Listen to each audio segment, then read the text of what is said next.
Once upon a mundane morning, Barb's day got busy without warning. A realtor in need of an open house sign. No, 50 of them, and designed before 9. My head hurts. Any mighty tools to help with this plight?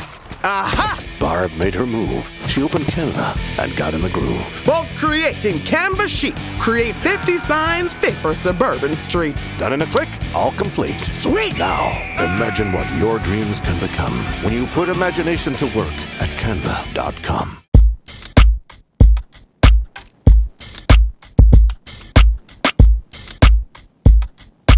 Ace said I'm hosting today, so this is Malik. I'll be your host for this week. And I'm joined, as usual, You know what's the worst by thing about Ace, mortgage? You never own Ron, it. and Ant. What's going on, fellas? And not but the rent. Yeah, What's going on, guys? miss one payment of that what's the name, property Always tax, is. and see how much you own it then. Mortgages are worse. That's all I say. Mortgages are worse. You can't get out of these things. Oh, you know, you'll own it eventually. You may That's correct. maybe. That's true. You may be on your way out. On your way out, this bitch. By the time you get that title in your name, but For hey, now, it's yours. yeah. Week 7 of the NFL. We're getting ready to get into these picks, but before we do, we got another fun segment for you guys that we're going to get into. We're going to do our quarterback tiers for the week as of week 6 of the NFL season, or the finishing of week 6 of the NFL season. We're doing our tiers. So the way we parse this out, we each did 5 tiers. A S level for the highest level or elite level, A level, B level, C level, and then D level. Criteria is yours, whatever you want to do in terms of where you want to place quarterbacks. You know, what goes in what level is entirely up to us. And so we just finished ours. And LeVon, we're going to start with you on your tiers. So if you want to go into any detail, you can. But yeah, we'll try to keep it relatively short since we got a lot of QBs to go through. But go ahead. Yeah, I was just about to say the same thing. 32 quarterbacks, 32 teams. So I'm not going to waste too much time waxing Poe on this. But And I'll try not to interrupt. Yeah, there he goes. So basically, S tier for me, as I classified it, are quarterbacks who are obviously not looking to be replaced anytime soon, on the Hall of Fame trajectory or playing at an MVP level. And this is basically this year, not encompassing any previous years or anything like that. So my S tier quarterbacks are Josh Allen, Patrick Mahomes, Baker Mayfield, and Dak Prescott. And an honorable mention for Joe Burrow. If he wasn't injured, he'd be in this tier for me. A tier quarterbacks are quality starters, Pro Bowl level quarterbacks playing at a high level, but not quite on that S tier. And on my A tier, I've got Matthew Stafford. I've got Sam Darnold, Lamar Jackson, Jaden Daniels, and Drake May. I put Lamar in there because I know he's missed some time, but he is the Ravens' starting quarterback. And much like Joe Burrow, who's out for an elongated period of time, Lamar should probably be back after the bye week.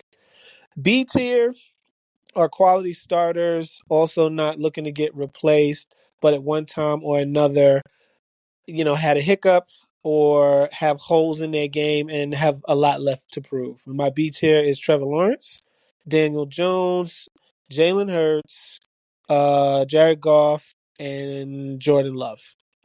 My C tier are starting quarterbacks with a lot to prove.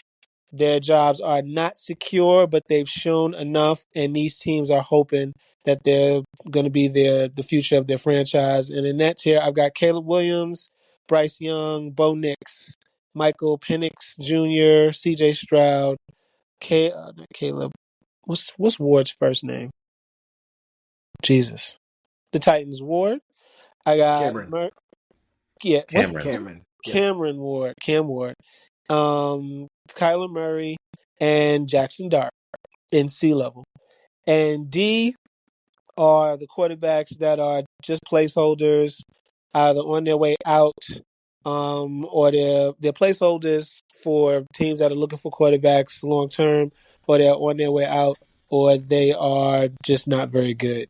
Into my D tier, I've got Aaron Rodgers, Joe Flacco, Dylan Gabriel, Tua, Justin Fields, Geno Smith, Rattler, Mac Jones, and Carson Wentz. And Brock Purdy, I left off this list because he's missed a lot of games, but I would put Brock Purdy in the B tier. I would put Brock Purdy in the B tier. I know he just got his deal. He's rather young. But, I think I'll put Brock Purdy. He's not as talented as Daniel Stafford May, in my opinion. But being he already got his long... No, he's in the B tier. B tier. That's my tier list, fellas. That's my list. Any immediate reaction to anybody's list? Any immediate reaction to LeVon's list? Ace, you're muted, Ace. I don't remember hearing him put the quarterback from Minnesota on there. You said Wentz? Yeah, I put Carson Wentz. I didn't put JJ because JJ only had the one game. Oh, my bad. I put Wentz in there as just a placeholder. I would put JJ. It's just one game is not enough. I would put him in C. I would put him in C with Caleb and Dart and Penix Jr. But the one game is not enough. So I put Wentz in there as somebody who's just placeholder. That's fair. All right. Yeah, you got to be qualified. You need 3 starts at least. I think it's interesting that you seem to have a good mix, a good mesh of quarterbacks in all of the tiers. When I get to my tiers, I have a small top, small bottom, and a deep middle. I think that's like how mine goes. Go first. It's a little bit different from yours, but I like how you. But a lot of the same quarterbacks exist, and I like your criteria for it. So, I think it's pretty good. Ant, you ready? Or Ace, who? All right, Ant, you ready? All right. All right. I'm going to go from the bottom up because I don't think anybody really cares who the worst quarterbacks are, but the worst quarterback, in my opinion, in the NFL is Carson Wentz. We're going to start with him because he has the most starts from Minnesota. He's pretty bad. Then we're going to go with, I guess, Jake Browning. He's not really Cincinnati's starting quarterback, but him or Flacco, I kind of feel the same about them. Flacco's a little bit more capable, but we're going to put him in the D list here. Browning's not great. He did get the win in one of those games, but only because they had the lead already. Then Dylan Gabriel. Then we're going to go with Bryce Young. I don't believe in Bryce Young. Somehow he's getting some of these wins. He's improving, but I'm still putting him in the D list. That is 1, 2, 3, 4, and I have 6 on each tier. Spencer Rattler. He's trying as hard as he can, and unfortunately that's not enough. It's just not going to happen. And then I'm going to put the last person on that tier who could possibly move up because you're winning games, but I still don't believe in you. And I know I sound like a hater saying this, but that's going to be Sam Darnold. He has yet to win a playoff game. He has taken one team to the playoffs, which was last season. And it appears he's going to take Seattle to the playoffs, and they are currently leading the division. So there's that. In the C list here, it's going to be Michael Penix. It's going to be Jackson Dart. It's going to be Bo Nix. It's going to be Kyler Murray. It's going to be Caleb Williams. It's going to be Justin Fields. I believe that's 4. And the 5th quarterback for that tier is going to be Geno Smith. These are people who are capable starters who could be more if they're younger. But if they're older like Geno, you kind of know who they are. Geno is leading the league in interceptions, which is why he is down here. I have more faith in him usually than this, but Geno Smith has as many playoff wins as Sam Darnold does. And has been to the playoffs as many times as Sam Darnold has. So there's that. If people are questioning why I'm, putting him where I'm putting him.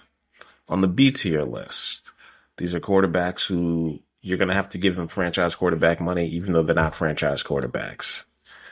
These are the guys, like, I don't believe you're going to win a Super Bowl with this guy. These are the Brock Purdy's. These are the Justin Herberts. Purdy, Herbert, yeah, Tua Tagovailoa, Kyler Murray, Trevor Lawrence. I think I'm missing somebody. Jordan Love, Drake May. Right? This is the B tier list. They're good, but not great. This is, my opinion. Sometimes they'll have a high QBR game, but when you get to the playoffs and you need them to win the game for you, they will not win the game for you. They need everything to be going right to get this done. And then on the A tier list, we're going to have guys who can get you to the Super Bowl, but shaky whether or not they will win that game for you. That's the Jared Goff. That's the A tier. That's the Jared Goff. That's the Aaron Rodgers at this point in his career. That's the Dak Prescott. That's the Daniel Jones. That's the CJ Stroud. That's Jaden Daniels.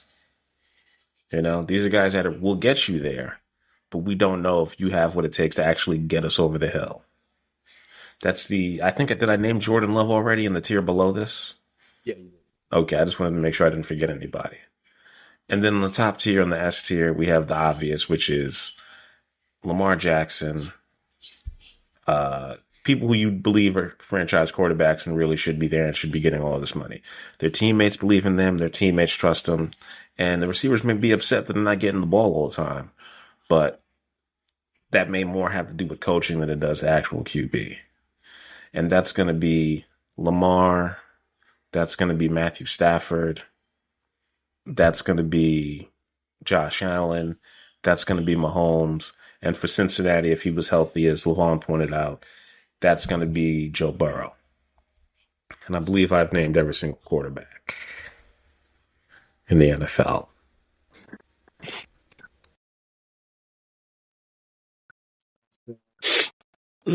Well, my response is obvious. Everything makes sense, could be argued, but I mean that's what the list is for. The only thing that doesn't make sense is your Sam Darnold.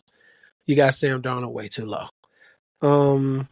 That's just the only thing in Do you my think Sam opinion. Darnold will win a playoff game this year? I think he's capable of doing it. Whether or No. not that happens is a lot more on just the quarterback when it comes to that. But like I said, you can always argue back and forth. I just think Darnold, you had Darnold in like the bottom tier. I just think that's I have him in the top of the D tier. He could move up, but okay. that's where he is. I didn't put Herbert on my list. I can't believe I didn't do that. I put him in A on my list, right below S. But yeah, for Ace's list, I mean, I disagree with a few pieces here and there, but it's arguable. But that Darnold, I'd fight you on that one. I'd fight you on that. Really? Sam Darnold is where you... I didn't I realize mean, he had yeah. some support.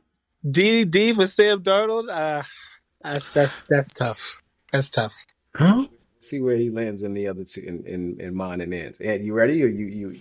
Yeah, I'm you ready. Still need more time. I just gotta say first that he put Fields up too high. But anyway, I'm gonna first start with my S tier on this. These are the guys you're a little too far from the mic. Can't really hear you that well there. No, I'm having little bit technical difficulties, but Okay.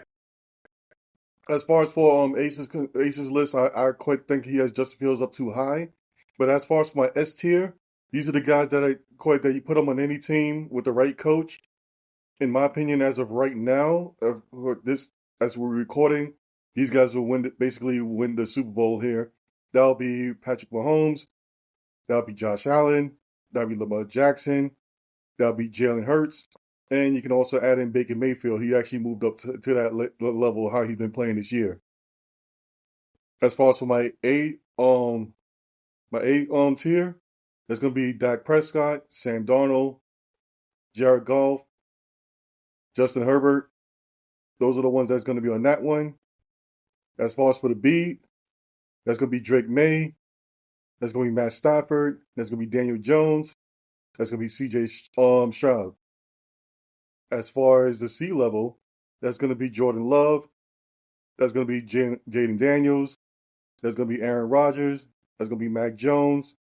That's going to be Trevor Lawrence. There's going to be Bo Nix. There's going to be Jackson Dart. There's going to be Caleb Williams. There's going to be Michael Penix. That's going to be right now. Instead of Colin, it's supposed to be Colin Murray here, but we just substitute just Brissett because he's playing. This is the middle of the pack right there. These are just the average quarterbacks.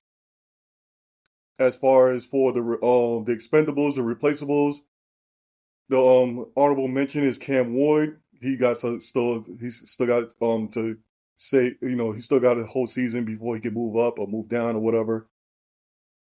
Everybody else is going to be Tua, Spencer Rattler, Bryce Young, Joe Flacco, Geno Smith, Carson Wentz, Dylan Gabriel, and if Lamar Jackson's not playing, you can throw Cooper Rush over there. But since when Lamar Jackson's playing, go back up to the S tier for the Baltimore Ravens. There's one more tier for me, and that's the F tier or the shit tier. That's fucking Justin Fields. He sucks. I was wondering where he was going to land for you because clearly, clearly he has his feelings about Justin Fields. You really mad about right that, now. huh? He doesn't belong in the NFL. Oh boy! Wow. So would you trade him right now for Spencer Rattler? Because they might make that deal. I'll trade him for a bag of chips and popsicles. Oh my god! Oh gosh! Oh man! All right, so I'll do mine real quick. I'll do like Ace did. I'll start from the bottom and work my way up. So as I mentioned, the D tier is the not worthy tier, not worthy of my conversation, not worthy of my time. And that's only two quarterbacks right now, Dylan Gabriel and Carson Wentz. They're not really worthy of anything other than just a mention because they play. The C tier is the hard to trust tier. These are the guys who any given time they can come out, have a good game or a bad game. You really don't know at any point in time whether or not they're gonna implode. And that group is Cam Ward, Mac Jones, Justin Fields, Geno Smith, Spencer Rattler, and Tua Tagovailoa. The B tier, these are the guys that if they play well, you win. And if they don't play well, good luck. This is Jackson Dart, Kyler Murray, Michael Penix, Bryce Young, Aaron Rodgers, Bo Nix, Caleb Williams, CJ Stroud, and Trevor Lawrence. My A tier are QBs that can carry you on a good day.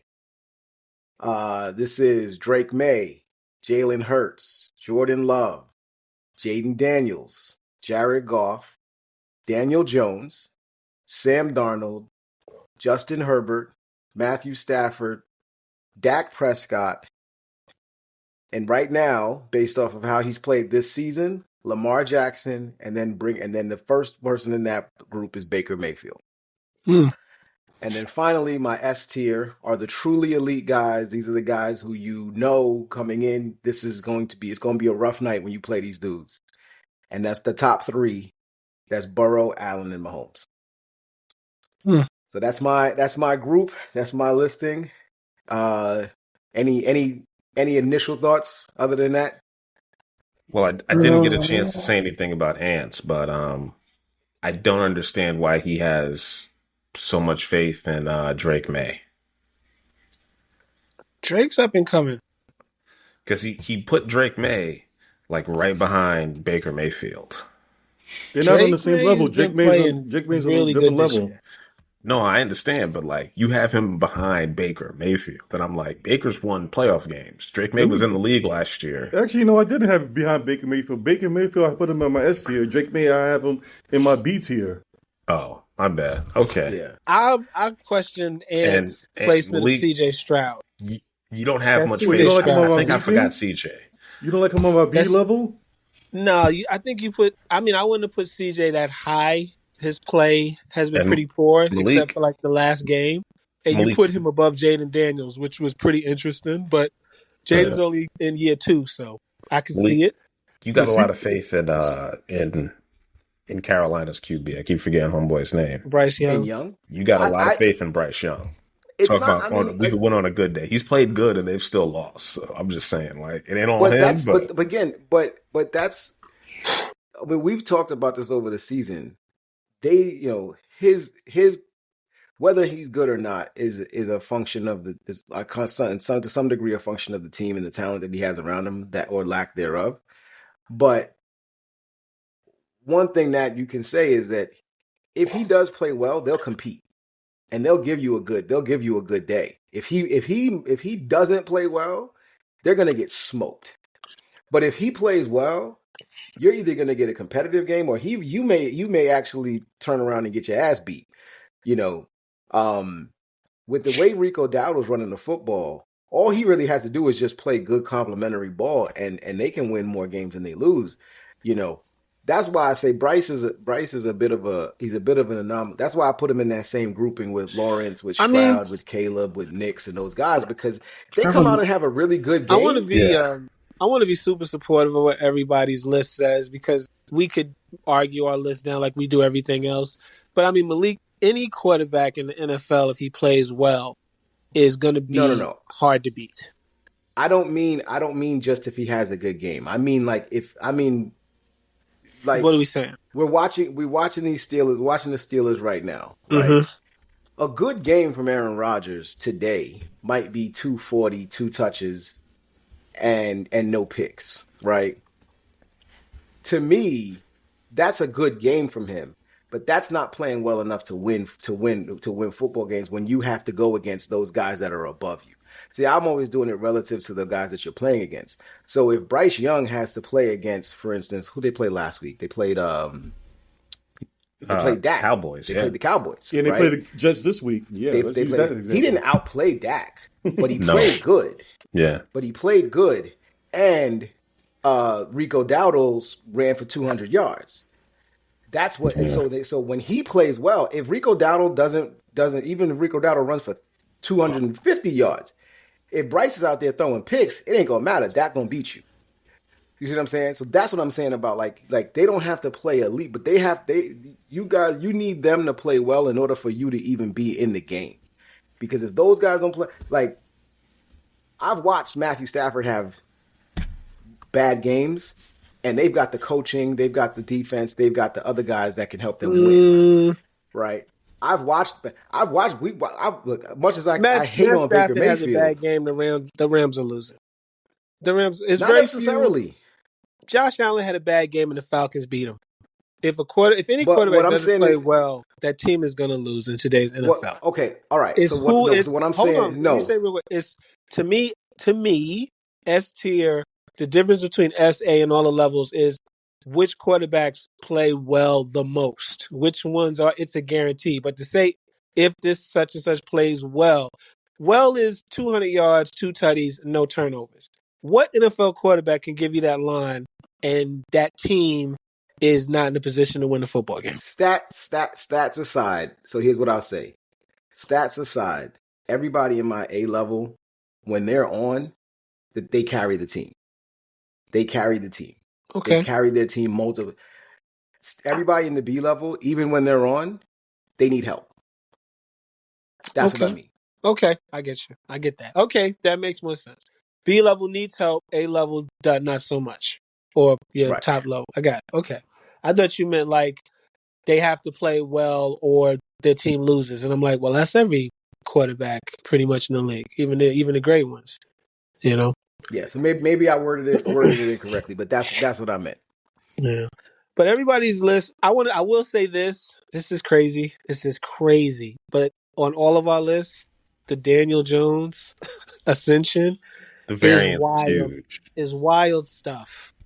This man a year ago was left for dead by everybody, and all of us have him at the very least at B and up. I think. If I'm not mistaken, I have him in my A level. I mean, that's crazy. That kind of shows that we need to do a coaching tier list because your Giants coach kind of sucks when it came to Daniel Jones. Here we go. He's kind of good when it comes to what's the name this year. Listen, I can't say anything against that, and I don't have a rational explanation for it. I really don't. Yeah, but Ant, you said it before. I think you even said it in your tiers. When you marry up the coach with the player. And you put a scheme and a system in, like you actually put Jalen Hurts at a level that I didn't put him at, because I said, to me, Jalen Hurts I've seen him carry the Eagles on multiple occasions, but I've also seen when they don't have their shit together, the rest of the guys, he ain't carrying anything. I actually I've watched moved Daniel Jones thus far over the course of the season. I've watched Daniel Jones like just to let you know, I did move. carry the I Colts actually like just to let you know, I did move. lean on Taylor to do what Taylor does, but what Taylor's doing right now has as much to do with Taylor's skill set as it has to do with Daniel Jones and what he's I've bringing to seen the Daniel table. carry the Giants on rare occasion, but he's capable of doing it, and we had nothing around him. But that Jalen Hurts never carried the Eagles. Really think about that. I actually moved him up to the literally the last second. Yeah, on he my did. list, on my list No, he myself, I only have him I actually have him on the A spot, but literally the last Jalen second I never moved carried him the up. Eagles. And the only reason I moved him up because of the Super Bowl. That first Super Bowl run, he carried them. They lost because of him. People forget he had that fumble. I think They he had scored 2 35 turnovers. points. Yeah, but he had 2 turnovers He in threw that Super 3 Bowl game. touchdowns. And they lost because he had 2 turnovers in that game. My God. Okay. You talking about Jalen Hurts. Jalen Hurts never carried the Eagles. Jalen Hurts is a modern day Troy Aikman, in my opinion. He's got the best of the best around him, and they roll.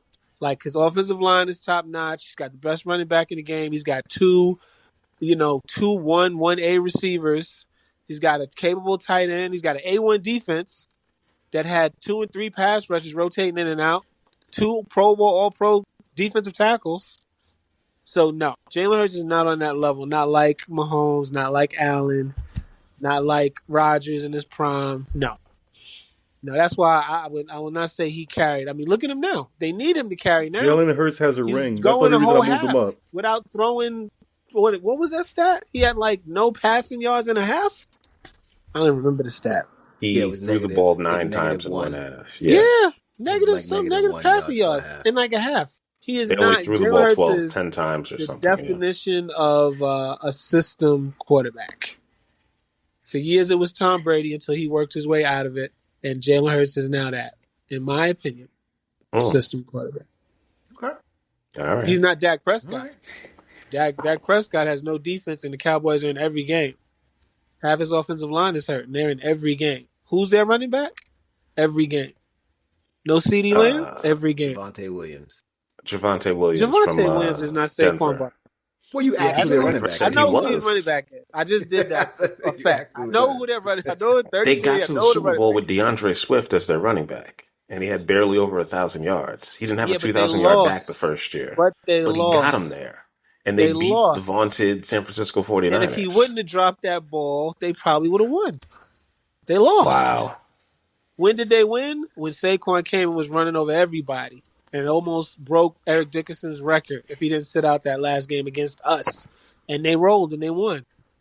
You know, but Kansas City had to score 17 points in the fourth quarter to win that game. Ace, I know you love You're to like, argue with me, nothing. but did he not turn the ball over in that game twice? He did have a turnover. You are correct. Yes. Yes, he did. All right.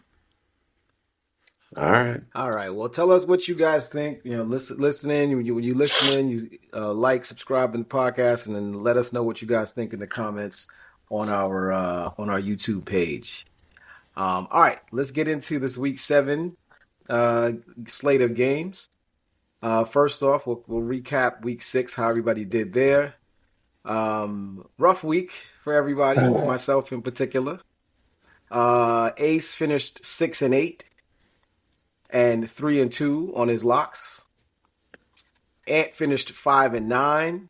He finished 0-5 on his locks. Wow. Yeah, Ace is getting help from the NFL refs.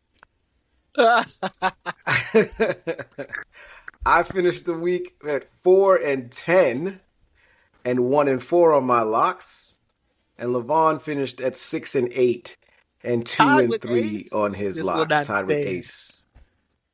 So for the season, Ace is at 40-47, 46%. Ant is at 46-41 at 53%. I'm at 39-48 at 45%. And Levon is at 42-45 at 48%. On the locks, Ace is still bringing it home. 17 and 13 at 57% on his game locks. Damn right I am. Ant is at Have to call 14 Roger and Goodell on that 16, one. just under 50% at 47%. And Levon and I are at 12 and 18, respectively, at 40%. Gotta stop taking these risks on these locks. Gotta start going with the sure things, right? I can't do it. I refuse. But you got to be like Oh, Ace, pick man. the easy game. That's how you make money, folks. You pick the teams that you know are going to win. You see New Orleans, man. versus the Kansas City Chiefs, you know who to pick and make your lock. So we got 14 games on the slate this week. The Bills and the Ravens are on bye. So that's the only game that's the only two teams on the bye this week in week 7. So we're going to start out with the Rams we're going to start out with the Rams at the Jaguars. It's another London game at Wembley Stadium. Starting at 9:30 in the morning on Sunday. How many of these games do we have? Right. Yeah. Left. Before you go any further, how many of these early games and Monday night, 2 night games BS, man? This is NFL's They just crap. gonna keep doing this. I think this one and another one, right, LeVon? No, this is the last one. play This is the last one. There's 2 I more. remember it used to just Isn't only there, used there's to no be game one. in Germany? They did the Germany game already, I think. Oh, wait, that was that terrible No, Minnesota No, it's game. Ireland. Yeah. No, they did Ireland. They did the Germany one. I'm pretty sure. Isn't there a No, game yeah. in Spain? There's Ireland and No, then London. I mean maybe that counts the Mexico City one that they did at the beginning of the season. oh yeah, that was Because I Mexico think this City or Brazil? game That is was in Brazil. Wembley. It's not in Totten, whatever they call it. It's in Wembley or something like that. This is the last. This is the Well, last actually, one. I should From that correct mistake. myself. It's Eh? horrible for us as Americans. It's not horrible for those guys. I mean, look, honestly speaking, I've never minded it because I can watch a game while Yep. making breakfast in the morning. I don't gotta watch the damn Sunday morning countdown shows, none of Yep. that stuff. Yep. And then as soon as that game's off, literally within 30 minutes, the next games are coming on, and I'm good to go. That's right. So, There's a game in Madrid, Spain, November 16th. So we got another one in España. Oh, okay. What teams are playing in that game? Give me 1 second. The Dolphins and the Commanders. And it'll be at 9:30 a.m. or 3:30 Madrid time. That's a week before. So they're getting punished again over I there. thought there was Thanksgiving, Thanksgiving week. Or a week and a half before Thanksgiving. Well, yeah, the Commanders are going to crush them probably. The Dolphins don't have a defense. We'll see. Probably their coach might not even be there by that time happens. Also a good point. That's true too. All right, let's get into the first game. We got the Rams and the Jaguars. The Jags are the home team in their home away from home in London. The Rams are 3-point favorites in this game, and the over/under is 44.5. The Jags, unfortunately, they lost their last game last week against the Seattle Seahawks at home against the Seahawks 20-12 as 1.5 point favorites in that game, and they lost that game against the spread. And the Rams won their game against the spread in Baltimore 17-3 last week in a game that was pretty ugly. Wasn't that game in Seattle? No, games at Jacksonville. And yeah, the Jacksonville was at home. Yeah, that Baltimore game was pretty ugly, but the Rams figured out how to get a win there against a defense that was giving up a ton of points. So Rams at Jaguars in London, 9:30 a.m. start. Ace, we'll start with you. Who you got?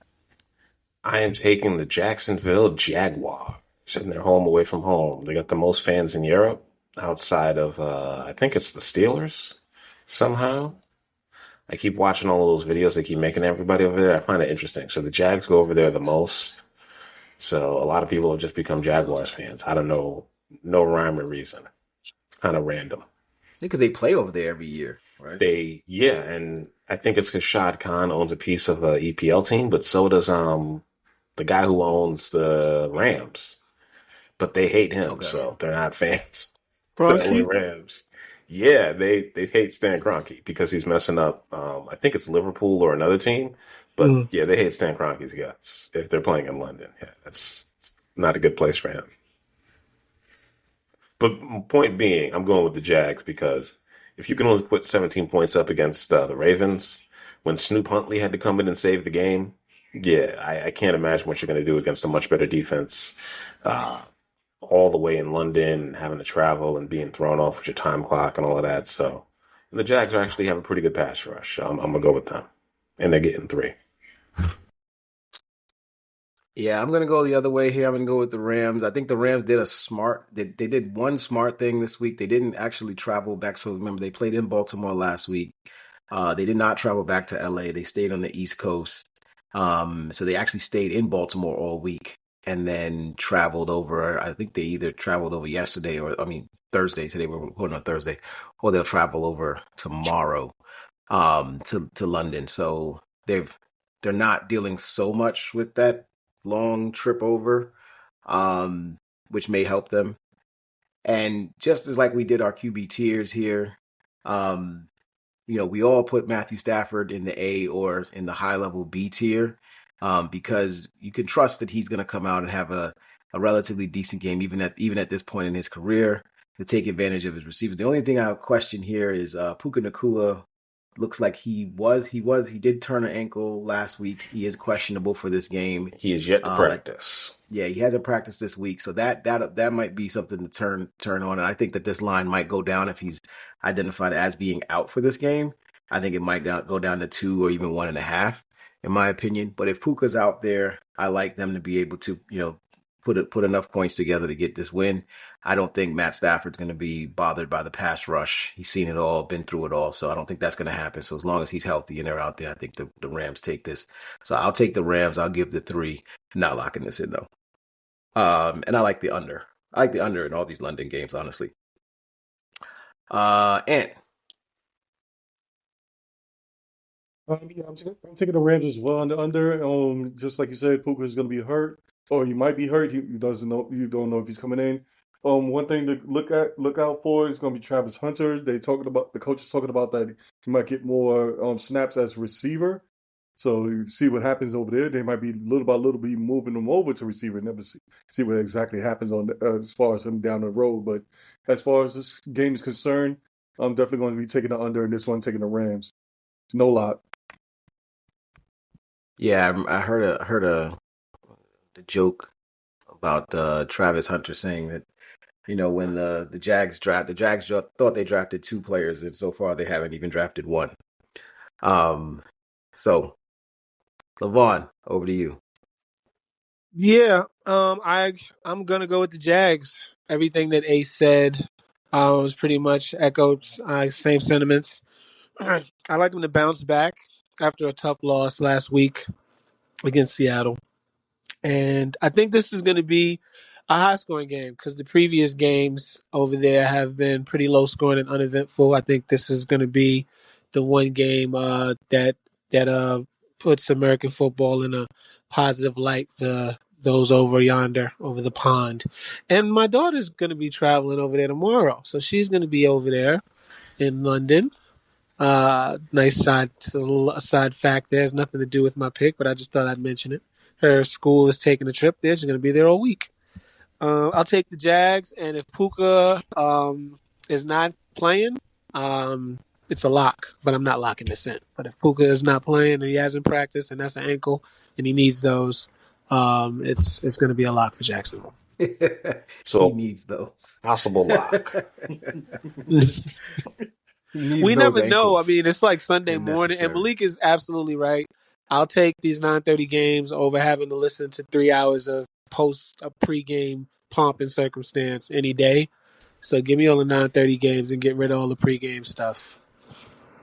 Oh, don't worry. They'll still be on ESPN. You just don't got to watch. I don't watch. We don't. That's the whole point. Just watch the game. All right, next up, we got the New Orleans Saints going to Chicago to play against Aces Bears. The over-under on this game is Chicago -5, and the spread is Chicago -5. The over-under is 46.5.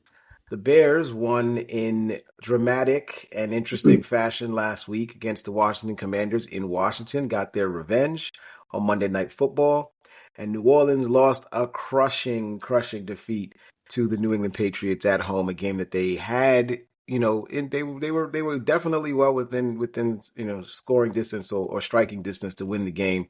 They just couldn't make the plays at the end to squeak that out. The Saints did not cover the spread last week. They were 3.5 point dogs, and they lost by 6. And the Bears did cover the spread. They were 5.5 point underdogs and won the game outright. Again, this is Bears -5, over under is 46.5. Ace, as usual, you are the Bears guy. We'll start with you. I am the Chicago Bears guy, and I think because we have the Pope on our side, we're going to win this one. Oh boy, you had to put the I'm Pope locking in the one. Bears. Yes, I did call in the Pope. Yes, I did say that. I think the Bears are going to beat them by a touchdown. I don't think the Saints have a very good offense, and it also doesn't help that Alvin Kamara has not practiced all week, and he has a legitimate injury, and they're limiting his reps so that he can play on Sunday. And they're playing outside, and this team usually plays indoors, and it's going to be colder in Chicago, but it's going to be about football weather. It's going to be mid-60s in Chicago and windy, so Spencer Rattler, I don't know if that's going to be good for you, but the Bears will be ready. So good luck with that. Lock in my Bears. Let's go. Bear down. All right, Ant, over to you. Hope aside, I'm gonna go with the Bears as well, taking the points, and not gonna make this a lock. Besides what's the name, Alvin Kamara be a little bit hurt. You also hearing the rumors about Chris Olave getting traded. I really hate when these media rumors stuff start coming up. But something's gonna happen. But see what happens on that one. But it might bring down the team a little bit.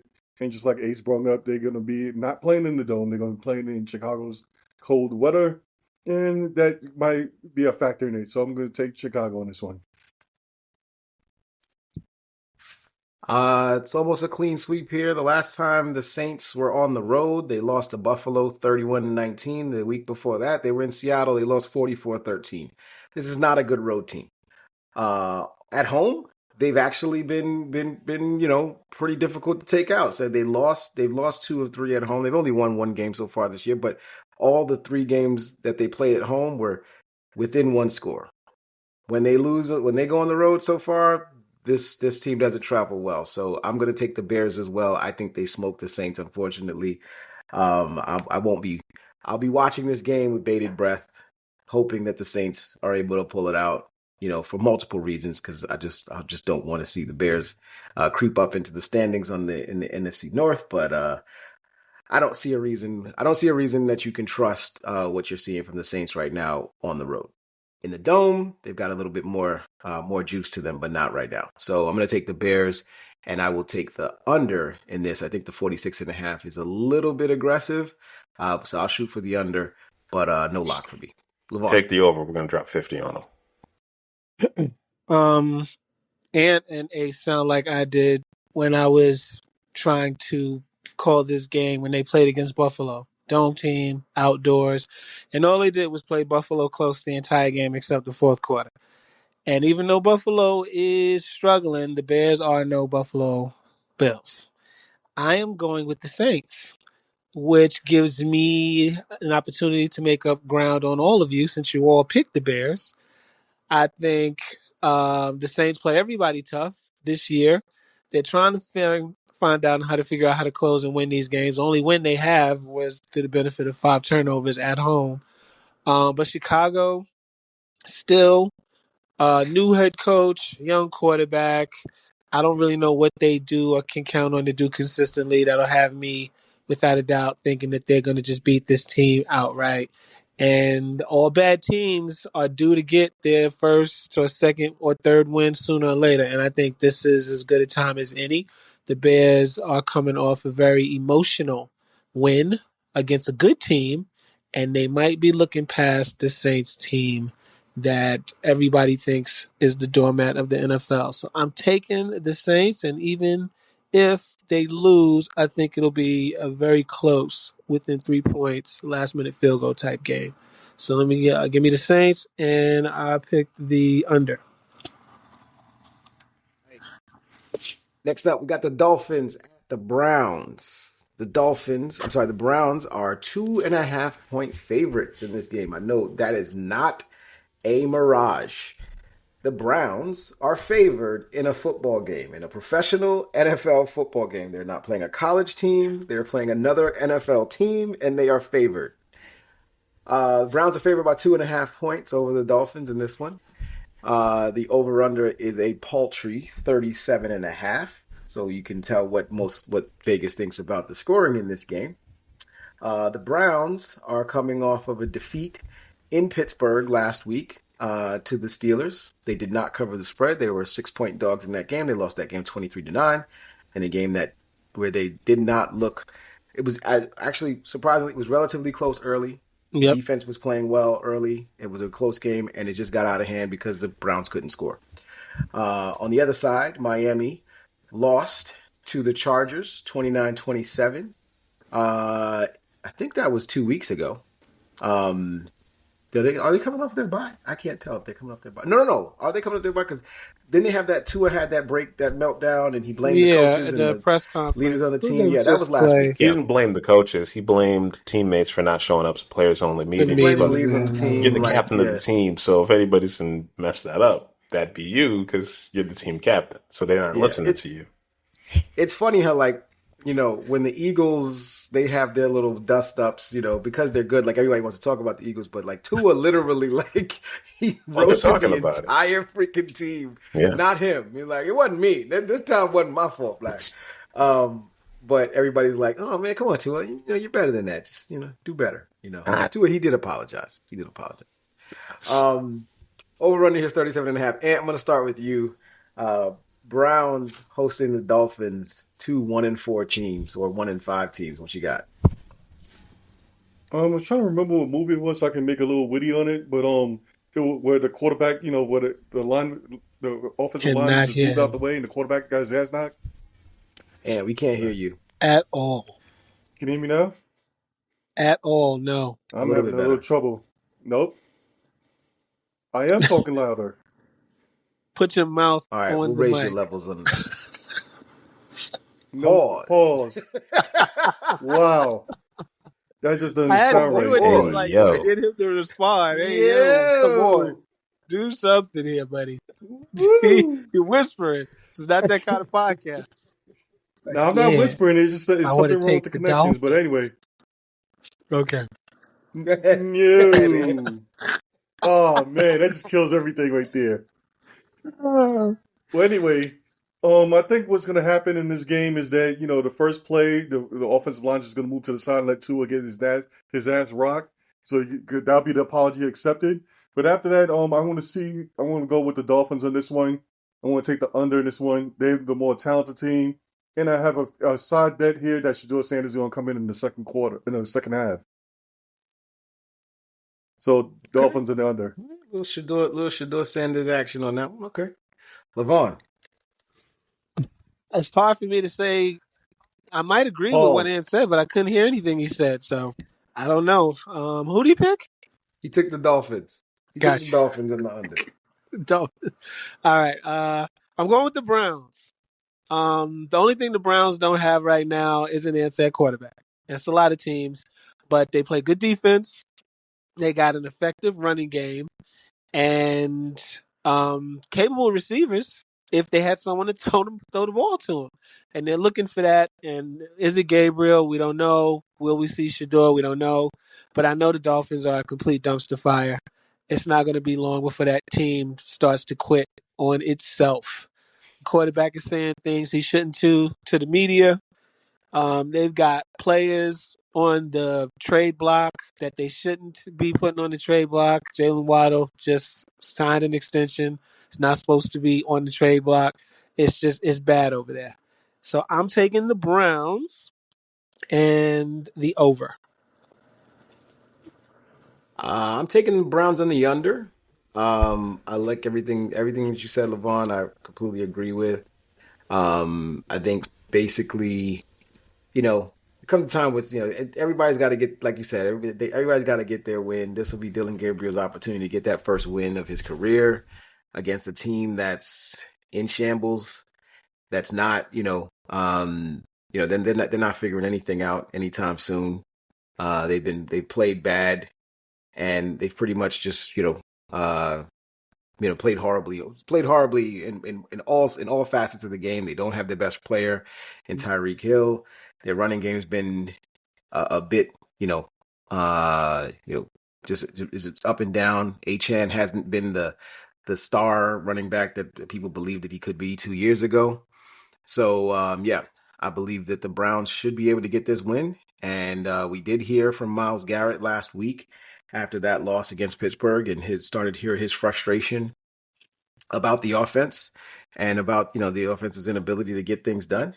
So I think that's a calling out for Mr.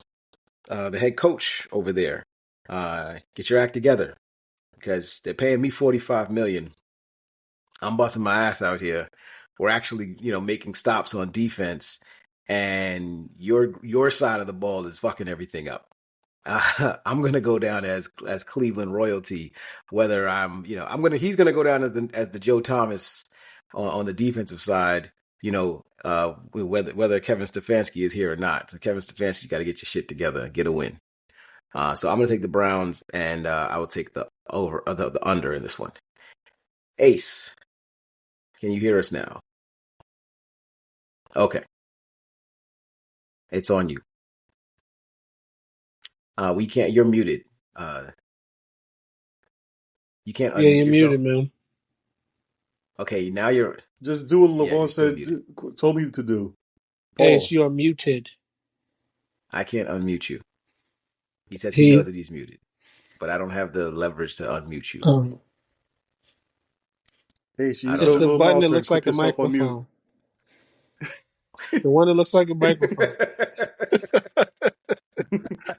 Come on, old man, press it. It's the microphone with a line through it. Yeah, it turns from red to white when you can speak. How did you muted himself and he can't unmute You're still mute, dog. Okay, so we're live. We're gonna All keep right, moving so here. Live. Hey, this is Here great we go. audio. There we go. Oh, there you go. All My right. mouse wasn't pressed the working. button. Everything's He pressed going the wrong button. over here. He pressed the there button. This is a y'all. loser leave town game. If whoever loses, I think their coach is getting fired, like legitimately. Whether it be Stefanski or whether it be Miami Mike there. Who I like as a head coach. They keep giving Stefanski credit because they don't have a QB, but like you could have drafted one this year and you didn't. So you can blame the other 2 years on getting Sean Watson because you didn't ask them to do that. That was the owner. The owner showed up in the preseason was like, yo, listen, that's on me. I messed up. And I guaranteed all that money, so he's still with us. So I can't even go out and get another QB. They didn't go get Mac Jones. They didn't go get a good backup. They got Joe Flacco, who they traded for a 5th-round pick and gave up a 6th-round pick. And they got 2 rookies. And they're sticking with Dylan Gabriel, who looks like who looks like a college football player out there playing in the pros. It's not going well. So, that being said, Miami's problem is not the offense, it's the defense. Cleveland's not going to outscore them. I'm going to take the points. Give me Miami.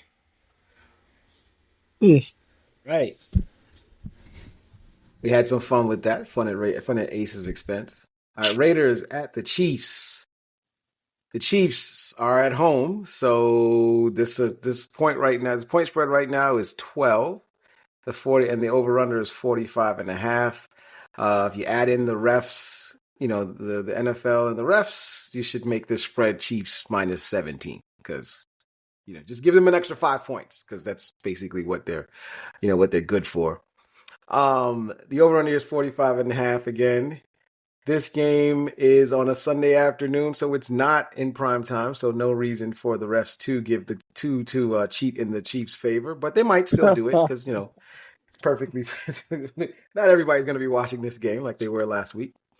Last week, the Chiefs beat my Detroit Lions on Sunday Night Football. They covered a 2.5-point spread, and the Vegas Raiders won against the Tennessee Titans at home and covered their 3.5-point spread. But the offense for the Raiders had only 226 yards of total offense against a bad Titans defense. This Chiefs defense is starting to step up, and Mahomes is playing like Mahomes. I'm gonna go first here. I'm gonna take the Chiefs to cover the number. I know I usually don't like to lock in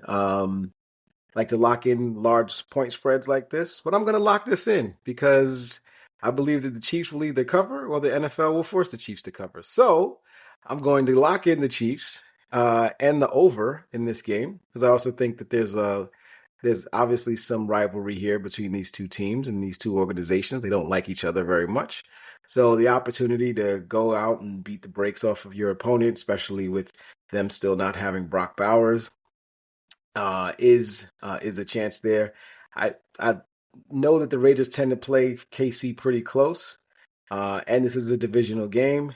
But Geno Smith is probably going to try to do his best to outduel Patrick Mahomes, and that means 3 interceptions. So I'll take the Chiefs. I'll take the over, and I'm going to lock this in as my first lock of the week. LaVon, over to you. Yeah, I agree with all of that. I'm not going to take much time with this one. I have no reason to even say this because I don't know if it's statistically correct, but the Raiders don't beat the Chiefs. I don't know how long it's been since that's been an actual rivalry, but I don't imagine the Raiders have beaten the Chiefs in quite a while. And I have no reason to say that. I just can't remember the last time the Raiders did it. And then the Chiefs are getting Rashee Rice back this week. Everybody's talking about it. They've been playing recently like they haven't missed the guy much at all, and I don't expect them to have a letdown and lose this game. So I am also locking this one in. Give me the Chiefs and the over, and my first lock. All right. And Yeah, I just want to say on the side, it's kind of funny. A couple of years ago, that everybody was calling me the tinfoil hat for saying that the refs are cheating for Kansas City. But it's really nice how everybody, even the media, is starting to finally point that out. But anyway, give me the Chiefs as well. The big cheatings, even though they're not going to have the refs helping them out, they're just going to take a break this week. They're going to still have Taylor Swift in the stands, so you never know what's going to happen on that one. So give me the Chiefs. Give me the over on this one. I'm making this my lock. When you have two quarterbacks, you have Geno Smith versus Patrick Mahomes. He can talk about all this right back BS all he wants. Nobody's going to write him back in this game. Done. Ace. Give me the Raiders. Too many points. They're not that bad. The How did Chiefs I aren't lose? I that picked the good. Raiders.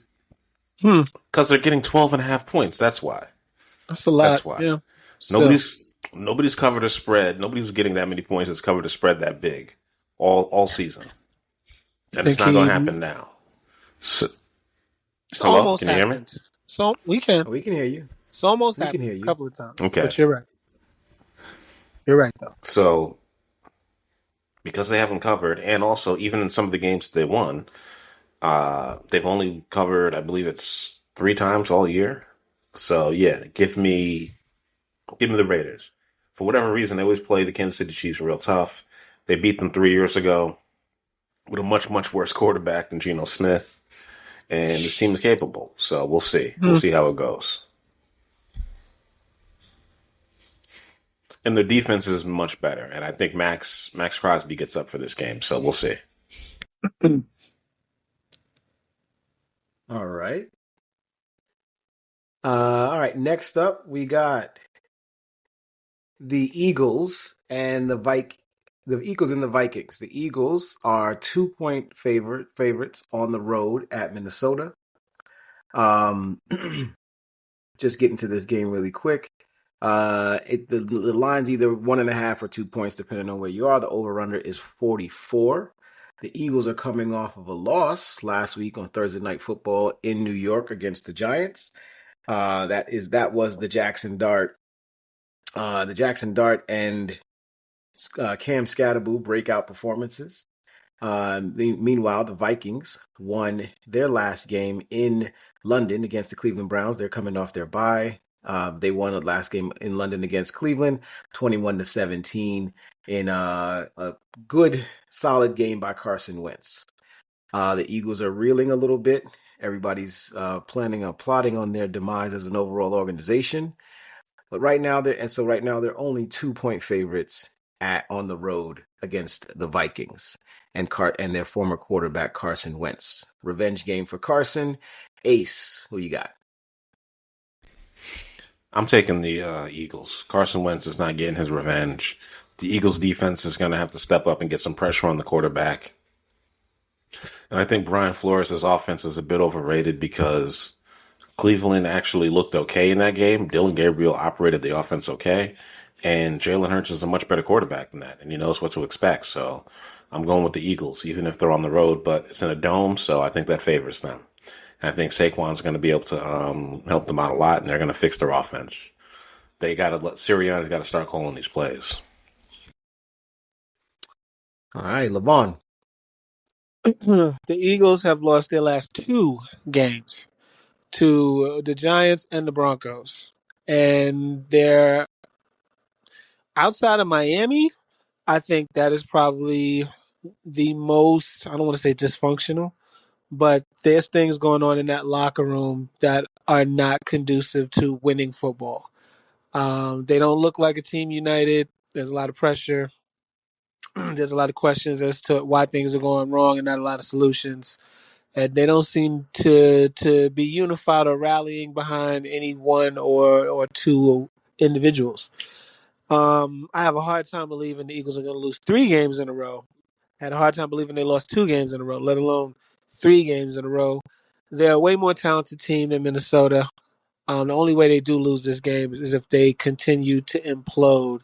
So I've got the Eagles in this one, and I'm locking it in.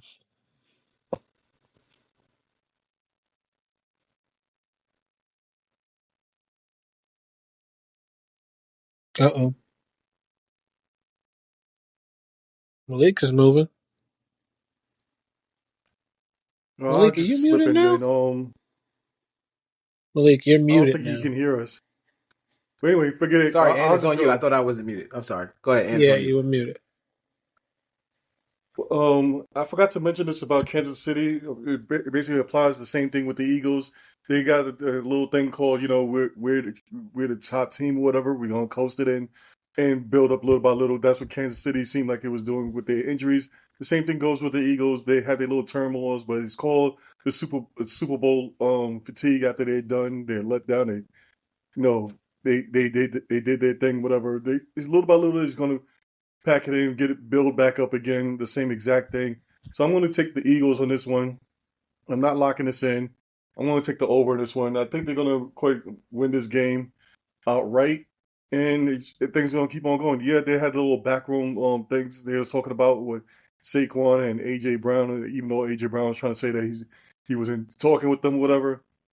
But they're gonna fix that, mend everything, and come together. It's just due time. That's what happens with teammates, whatever. When you're up there, quite as they have been. So I'm gonna go with the Eagles and not locking it in though, in over.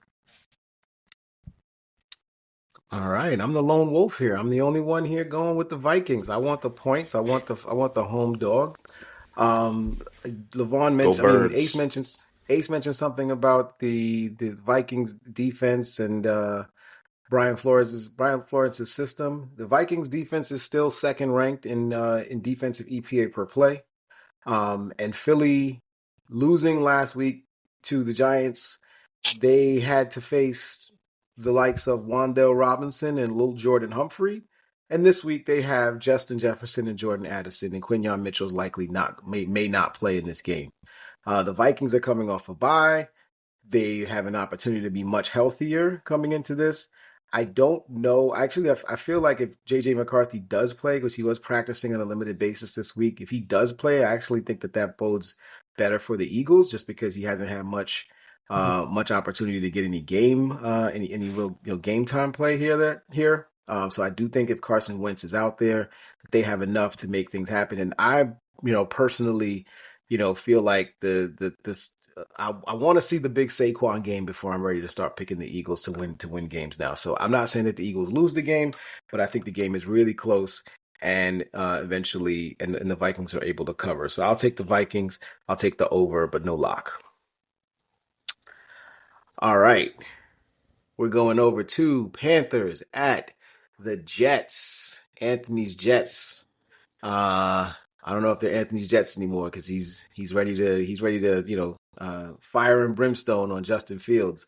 But they're still your Jets. You still love them. Carolina has won two of their last three, but all the games at home. They've won all their home games and they've lost their two road games so far this season.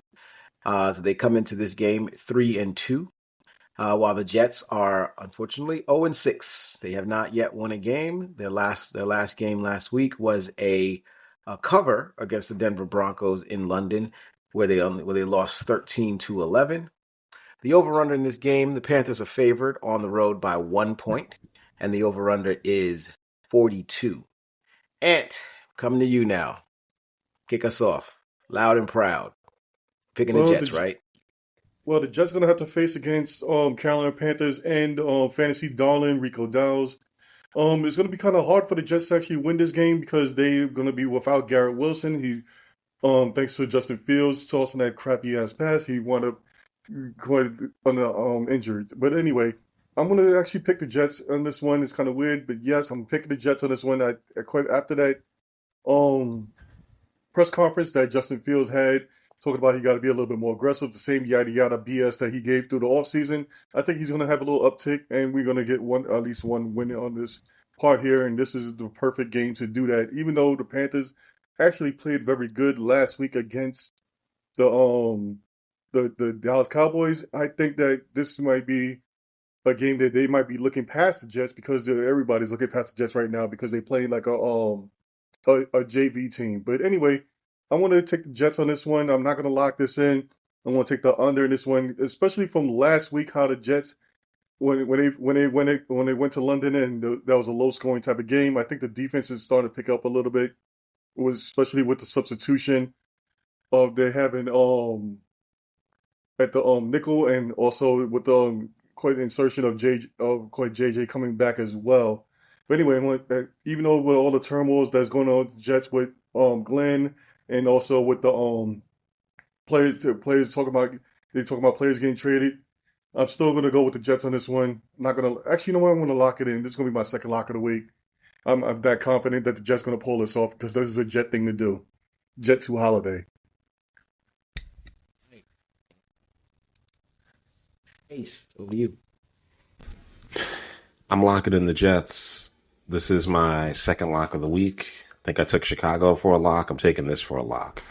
The Jets have a much better defense than Carolina. They could not stop the Cowboys. Rico Dowdle is not going to run wild on this team. The Cowboys have one of the worst rush defenses in the league. The Jets do not. Quinnen Williams is still healthy, and they're paying him a ton of money. And he's going to show up and show out, and they're going to stop Rico Dowdle from running the ball down their throats. As long as they can stop him, Carolina will not be able to win this game. Give me the Jets and lock it in, especially at home on that turf. I'm taking them. Took your lock. Making sure because messing up your locks. Levon, over to you. Yeah, everything Ace and Anthony just said. I believe the Jets are going to get their first win. The Panthers are a home team. They do not play as well on the road as they do when they're in the confines of whatever you call that stadium down there, up there. And the Jets got to get a dub. Of America Field. Thank you guys. It'll be catastrophic for Aaron Glenn and everything they got going if they don't win this game here against Bryce Young and the Panthers and go to 0-7. So I'm taking the Jets, but I'm not locking it. Give me the Jets and the under. So we're all taking the Jets here. It means we're all either really, really smart or really, really stupid. This is a New York-based show. The last time the Carolina Panthers were favored to win on the road was in 2021. I don't even know who they were playing. But yeah, this is their first time being favored on the road in the last 4 seasons. So take that for what it's worth. The Panthers are 3-3. They are a pretty good team. They are a 500 team right now, with by all measures. But on the road, they have not been good. So just take that for what it's worth and take the points. I'm not laying any money on this game, but I do feel relatively confident that the Jets and Justin Fields can get their first win of the season. Um, I hope that Justin Fields is playing more aggressive. I'd like to see the more aggressive version of Justin Fields and see what that looks like. I think that means he runs more personally, but that might be where where he actually starts to shine a little bit more and make more things happen with his legs. Um, but without Garrett Wilson, it's going to be difficult from a passing perspective. Maybe he just checks down to the running backs. Maybe this is a Breece Hall game. I did think it was interesting with Aaron Glenn kind of mentioning that Breece Hall will not be traded, despite all of the rumors that have been circling around about him. So maybe this is an opportunity for the Jets to kind of regroup, get a win against a Carolina team that they should be, that they should definitely be on par with from a talent perspective, and get that defense turned around and make some plays. So no lock for me, but I'll take the Jets in the under. All right. Next up, we have the Patriots at the Titans. The Patriots are 7-point favorites playing against the Titans. The Patriots are looking like a really good team so far this season after 3 consecutive wins in home against Carolina, in Buffalo, and then in New Orleans last week. And meanwhile, the Titans lost in Las Vegas after their first win of the season against the Arizona Cardinals. Again, the Patriots are 7-point favorites, not taking much time here. Ace, we'll start with you. Patriots at Titans, what are you thinking? Give me the Titans. The Patriots, the Pats have not been good on the road. The defense finally got healthy, so they have a lot more support for Drake May, but they have not been good on the road. I believe did they beat the Bills at home or on the road? They beat the Bills in Buffalo. Home. At home. Nah, that was in Buffalo. No, I'm sorry, on the road. They were in Buffalo. Oh, yeah, it was in Buffalo. They beat them in Buffalo. They beat the Bills in Buffalo, right, and they beat the Saints they beat the Saints in New Orleans last week. Yeah. You're right. Okay. And they beat the Saints in New Orleans, and it's the Saints, in fairness. I mean, Saints put up a good fight. 14 points is too much. Hey, no what? Argument from me. Yeah. Saints fans know what it is. The fact that they got to win is crazy. So, but point is, I do not have the faith that they're going to beat them by 7. This game is probably going to be in a push, but buy that hook, and you will cover if you are a Titans fan. Titans are probably going to get that dub, and their running game is actually coming along. And if they can stop the Pats from running the ball, you just got to watch out for Stephon Diggs. That's pretty much it. Their defense isn't terrible, and Simmons is playing really, really good ball. And they didn't like the coach, and they've gotten rid of him, and teams usually bounce back and play better when there's a coach there that nobody was really rocking with. So Callahan is gone, and they've righted that wrong. So give me Tennessee at home. All right, Ant. Yep. Yeah. Yeah. So here's a little fun fact. Mike Vrabel actually has more wins after he left to Tennessee than the Tennessee had since he left. You let that sink in. Anyway, I'm going to go with the Patriots on this one, and I'm going to take the under in this one. It's kind of messed up that Tennessee is not even doing a welcome back, Mike Vrabel, whatever, BS type of thing. So I think they're actually going to go off on them and beat them down. So, you know what? What's the over and under this one?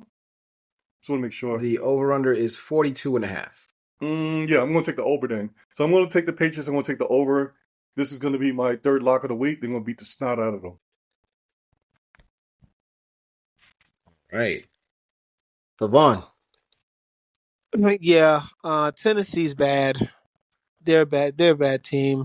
They got 1 win, and the only win they got was because Carolina absolutely imploded and was a cartoon of errors in that one. Yeah, I mean, I don't think I could ever pick Tennessee unless the points were like 20, or unless I have no idea, but not right off of firing their coach and going up against one of the better coached teams in the league, a team that found a way to beat the Buffalo Bills, which is a Super Bowl favorite in Buffalo. And Drake May is a sleeper pick possibly for MVP if they had maybe one less loss, or if they keep going the way they're going. I mean, he will be a sleeper pick for MVP the way he's playing. Yeah, I gotta. The only thing is the points. It's always the points. I mean, the Patriots are definitely going to win the game if they could win by 10. I don't know if they take their foot off the gas at some point, which is what teams do. Which is exactly what team did that last week. I know they did it. They were winning by the points they needed to win, and then let the team go down and score. Is what teams do. They go and prevent defense, but that's neither here nor there. I'm locking in the Patriots regardless. Taking the pass, and I'm locking it in. And the under. All right. Yeah, I'm locking in the Patriots here too. It's my second lock of the week. I thought I would be alone on that lock, but no, it's my second lock of the week. I'm locking it in alongside Ace. I'm sorry, alongside Ant and Levon. So Ace is solo with the Titans here. Um, I agree. I think that the Patriots are definitely they've definitely proven themselves to be a good team, especially on the offensive side of the football. Drake May has proven himself to be a much more than serviceable quarterback solution and potentially the long-term franchise solution for this organization. This is, Ant made a quick point. This is a Mike Vrabel revenge game. I'm sure he's a little bit pissed off about the way that the situation went in Tennessee when he was fired from that situation and having a season off and now being with his beloved Patriots. He'll probably be looking to get some revenge against that organization, and he'll be able to do it against a rookie quarterback that's still trying to figure out the situation on the offensive side of the football. Ace, you are right. Simmons is playing out of his mind, but unfortunately, he's the only guy that's really doing anything on that side for that team on that side of the ball, or any side of the ball for that matter. So I'm going to take the Patriots. I'll lock it in. I think they win pretty easily here. And I think that 7 points is more than enough. All right, Giants at the Broncos. The Giants are the road underdogs here. They're getting 7 points. The over-under is 40.5. In Denver, the Giants last week won in extremely surprising, shocking, but exhilarating fashion against the Philadelphia Eagles at home. Meanwhile, the Broncos won but did not cover against the Jets in London, as we mentioned earlier. So now, after not covering a 7-point spread in London, they are now 7-point favorites once again at home against the Giants. Levon, coming over to you. Over-under is 40.5. Broncos -7. What are you thinking? All right, I'm checking to make sure Ace is muted on this one. Can you mute him, please? Because if he interrupts me, it's going to be a problem. I can't mute him, but he can mute himself. I'm just joking. I am immutable. I will concede that I did not believe we would win that game, let alone destroy the Eagles like we did last week. And since I have watched that game a good 7 times from start to finish, to prolong and just celebrate what has been a long time coming. I've also consumed every last piece of media in between now and then about my team and about everything that's been going on. We lost But Levon. that's all I'm going to say about that. While he was Now, in that his Broncos bag, game that we have coming up, give his Giants. I think these are too many points. All the media. I think it's going to be a lot closer than that, or at least I hope it is. So Yeah. excited But about if his anything, take the that Giants he have been pretty completely- unpredictable he all just year. disconnected his They whole shouldn't have setup. beat the Chargers. Yeah, They I'm I'm did. just literally about Then to they get up should've and beat just the walk Saints around and and they start lost. making coffee and And then stuff they like on that shouldn't that. have beat the dial-up. Eagles, and they He's did. on that Earl's dial-up down there. Logic, well, That's a notwithstanding, I don't know where to go While we wait for with Levon to this jump back one, in, Ant, you got a except quick pick on this I one? believe we Yeah, I'm gonna go are with the Giants, and I'm on gonna the take same tier as the Broncos, under in this one. I especially think that this not is. trying to discredit the I'm Jets, still a but little bit worried in about watching that how game last week, what's the name? Denver played last week against Denver's my Jets. offense, They it's not should. The Denver should have the smoked Saints. the These are not Jets Sean out and Payton's Saints led by Drew destroyed them Brees. in This London. offense is not So as I had a electric little questions or on them. as As far as for the Giants is explosive. concerned, I do Bo like Nix how has missed Scalable some and wide open targets. Jackson, Sean Payton looks what's the name, like guard's been playing. he's So a you little know bit what? more I'm going to go with the conservative in young his guns play and the calling. excitement they have there. The game is in Denver. Give me the Giants. Give me the over. I'm not A locking young the team name down. going on the road is always a big question mark. I will say All Denver right. has provided Be some right bulletin back. board material for my Giants. I don't know Ace. if you guys heard. But Yeah, I have a what do lot we of have? faith in Linebackers Cam had Scadaboo some playing choice in words Denver. about He Jackson played at Dart, Arizona State. He played a bunch of and games at Colorado. Benito I don't said that think the the Giant altitude is fans are the going most to delusional mess with him that fans much. in the NFL. So Jackson I don't Dart know is where from that spice is Utah, coming even though from he played his when it comes to college Denver, New football York. at We have Mississippi. some history, but nothing too recent. I think he's going to be able And to I handle said all himself. that What's to really going to say, set this oh my apart God, is I've lost can those connection. receivers get separation? Because I will It's give crazy. Denver credit. They have some of the best corners in the league, one of them. Jesus. And really, if they can run the ball, that'll give them a huge advantage. Drake Terrible Greenlaw is stuff hurt. That's the going. linebacker that they signed away from San Did he just Francisco. run for a first down? It's So crazy. I think that's going to make a huge difference. And also, the Giants' front four is getting amazing amounts of pressure. And Bo Nix makes bad decisions under pressure. So as long as Jackson Dart can make less mistakes than Bo Nix, which he seems to have regressed in the second year, which is what I said was going to happen. And last week, the Jets had him, they just couldn't put him away. They could have won that game over in London. And not having a bye week after traveling that much and coming back home and all that altitude and sea level, I really do think it's going to mess with them. And I'm going to take the Giants getting those 7 points, and I'm going to lock this in, as crazy as that sounds. I wish LeVon could hear me, but I'm locking in the Giants, getting those 7 points. But when he comes back, don't say nothing to him. I just want him to go off and see if I'm going to hate or whatever. But I think Jackson Dart they found a real quarterback, and the kid's pretty good under pressure. Maybe his attitude and Dable's attitude works together, and it just didn't work with Daniel Jones. Doesn't make any sense, but it's working, so I'm going to go with it. They've been making Wan'Dale Robinson look like a good pick, so we'll see.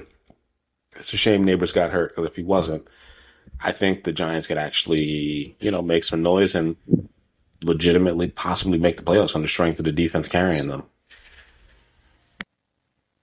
I think that the Giants' defense is what's interesting here to me.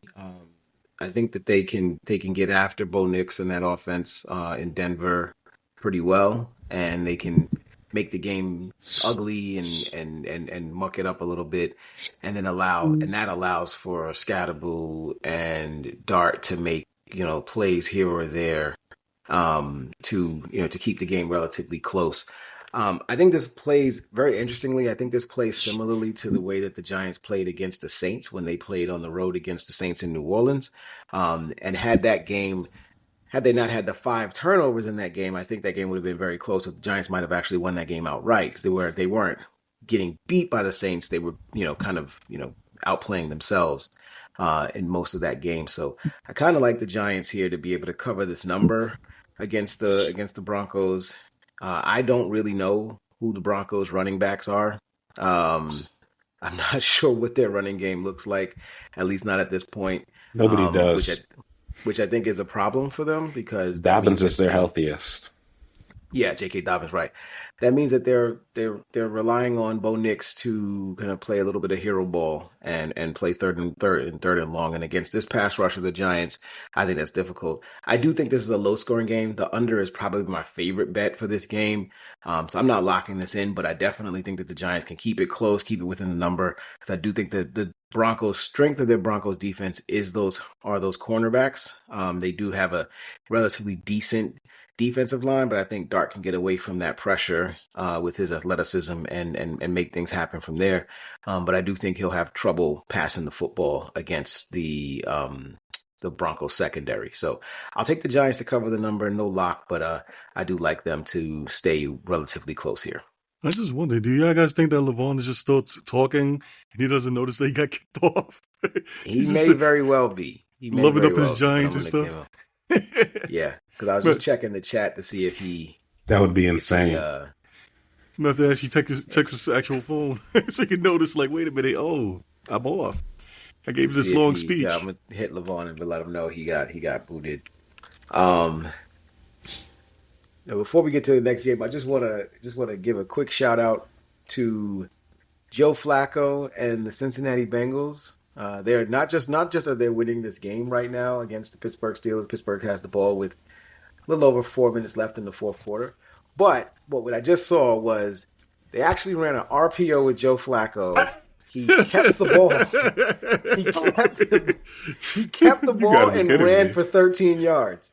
Like that is He literally said, "F your old man shit. I'm gonna go be Justin Fields. I'm gonna be Lamar Jackson." He ran a straight up My RPO. man's winning the icy hot bowl. I love it. Icy hot bowl. You took that one Kept the personal. ball and scampered for 13 yards. It was the slowest 13 yards I've ever seen, but I'm pretty sure it's faster than what I could have done. So hey, shout out to Joe Flacco. Do you see how his kids be talking to him crazy too?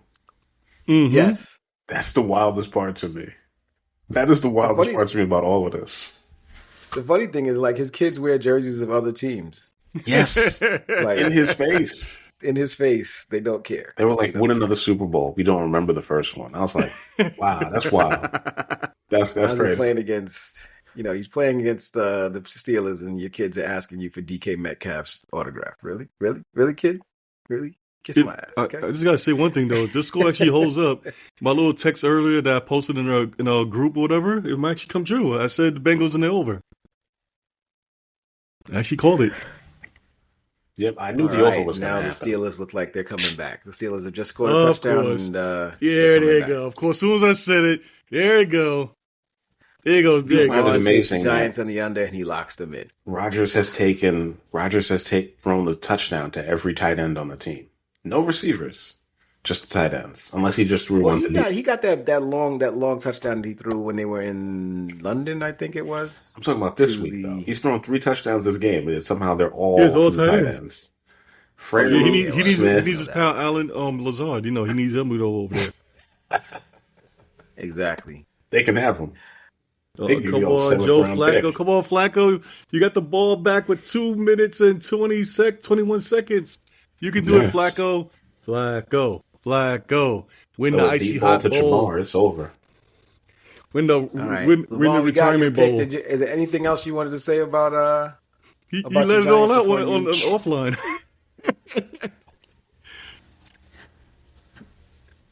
Well, we got Levon's pick. It's Giants and he's locking it in. Actually, you know what? Let him get his love in. So he's back up and we didn't move to no other games. That's true. That is true. Levon, you got anything you want to say real quick? I think he's still buffering a little bit, so we'll see what's going on. Oh well, I guess the computer gods don't like the Giants. All right, well, let's move on to the next game. Keep us rolling. We've got about 6 games left to go through. Colts at the Chargers. Chargers are 1.5-point favorites at home against the very surprising upstart Colts. Over-under in this game is 48.5. Colts are coming off of a victory last week at home against the Arizona Cardinals in a game that was a lot closer than a lot of people thought it would be. That game they were 8.5-point favorites. They only won that game by 4. And on the other side, the Chargers won their game against Miami last week, 29-27. And in the same vein, they were on the road, 3.5-point favorites, and did not cover. So, Chargers are 1.5-point favorites at home against the Colts. Ant, what are you thinking? I'm going to go with the Colts on this one. They might be an away team. They're quite more of an established team this year, and they're actually looking kind of good there. You have the coach that is for Indianapolis Colts. He used to be, I believe he was a defensive assistant before with the Los Angeles Chargers. So I think it's a little coming home party for him. So he knows the turf. I'm just gonna go with that one. He knows the team, whatever the defensive team. So he can make these guys look kind of good there. I'm gonna stick with Indiana Jones here, see what he does. Try to make some money off of this. So I'm gonna go with the Colts. I'm gonna take the over. I'm not locking this in. And that would be my pick for this game. All right. Ace. Yeah, locking the Colts. And don't be scared. Make a real man pick. Let's go. Give me the Colts. They got the better offense. They got the better defense. Yeah, I got my own picks, man. I got my own picks. You stick to your picks. I got my picks. That's fine. I'll make my money on these easy ones. Listen, everybody on the Chargers defense is hurt. Khalil Mack is hurt. Joey Bosa. He's not even on the team no more. Deshaun Hand is hurt. Rashawn Slater is hurt. Joe Alt is hurt. They don't have their starting left tackle.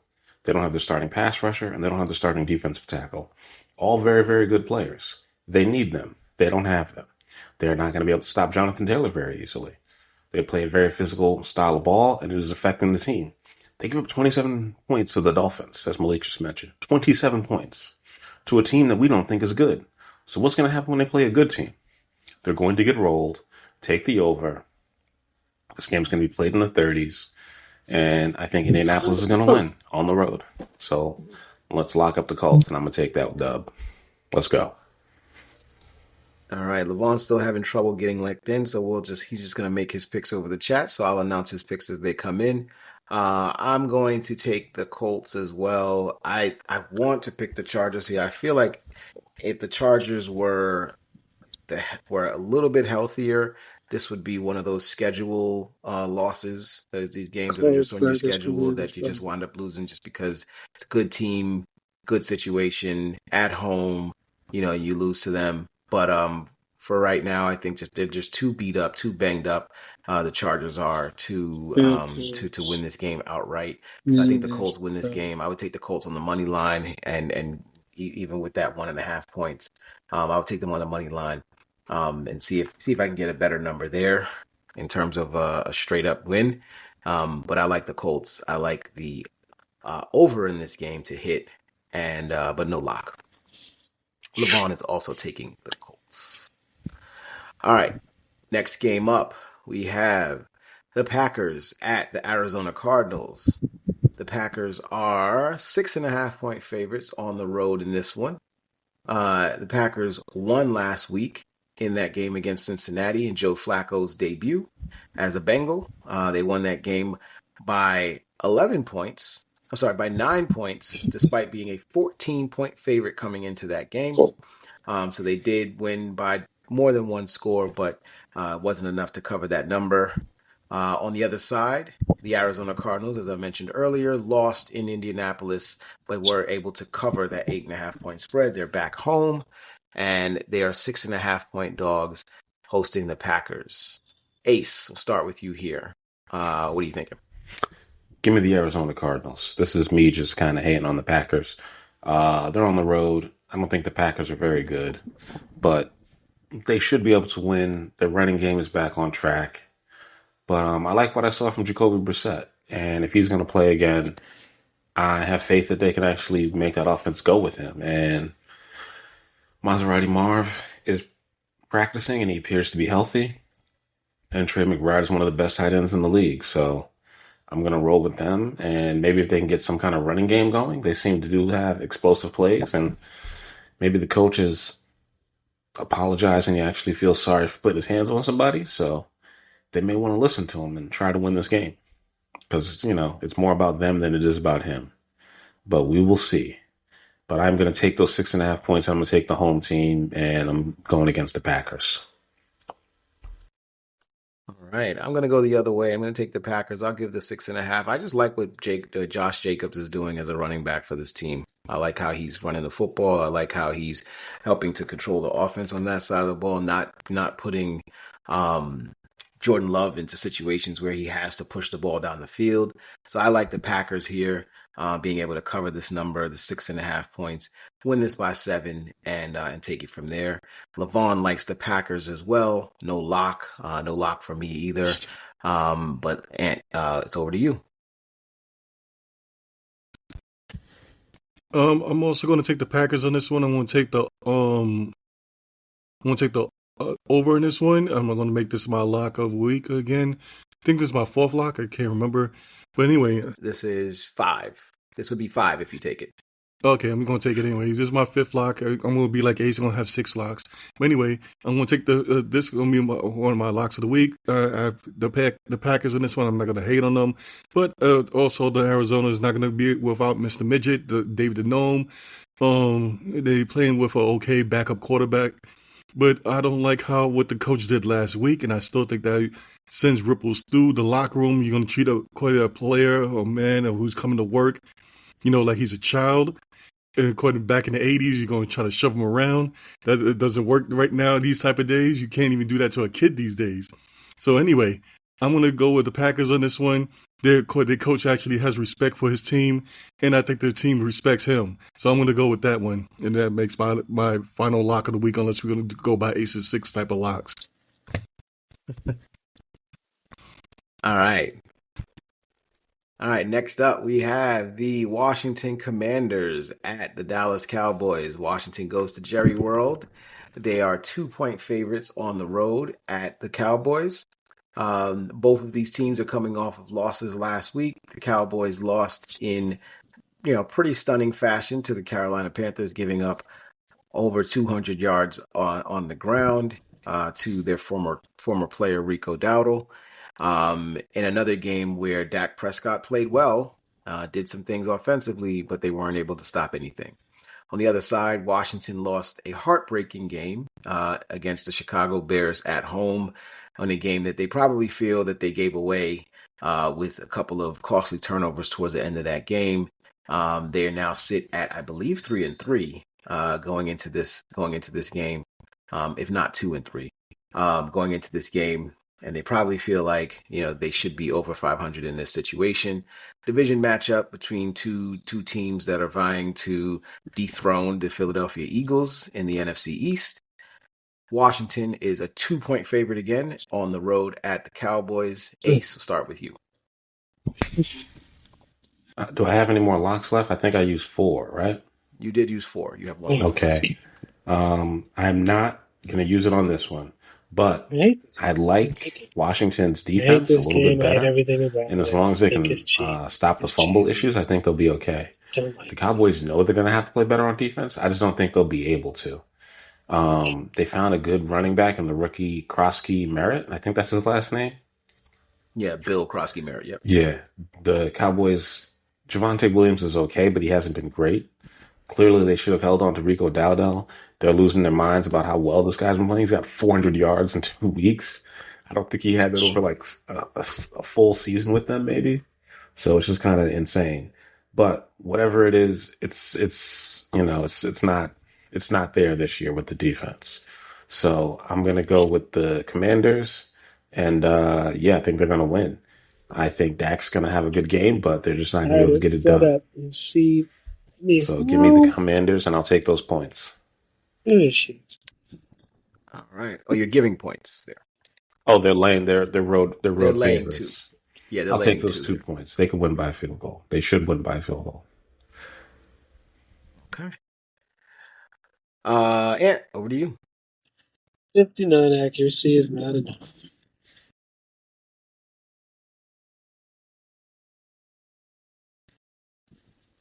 Ant, can you hear me?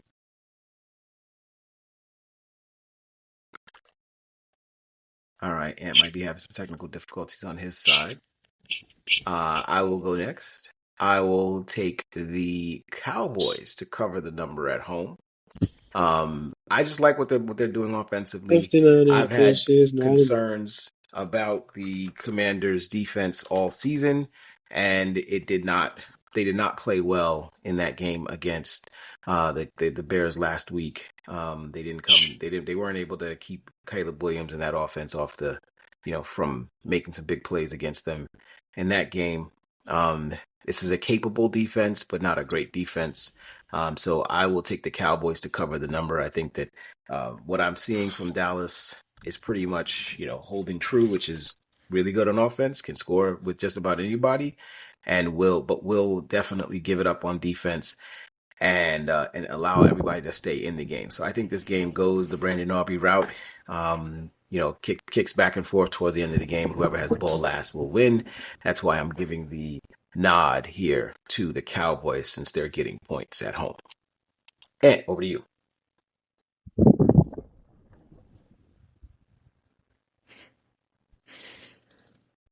You can hear me? Can you hear us? Yeah, I can hear you. I can. Yep. All right. I'm going to go with the coming in really good now. Yeah. Your voice is coming in really good. Full refresh, I guess. Anyway, I'm going to go with the Commanders on this one. I'm going to make this my 6th lock of the week. I call it A-star lock. I'm going to equate it. Commanders have a better team as far as in my concern as far as for vets. And I think Dallas's defense is horrible since they don't have Michael Parsons there no more. There's a reason why they're horrible this year. is because their defense was predicated, in my opinion, with Michael Parsons to be in there. Yeah, it might not be for the run situation, but I think because it helps out in the long run and different plays and stuff like that. But that's just my thinking behind it. And playing with the magical 8-ball, it says to go that way, so I'm going to go that way. I'm going to take the Commanders, and I'm going to make that my 6th lock of the week.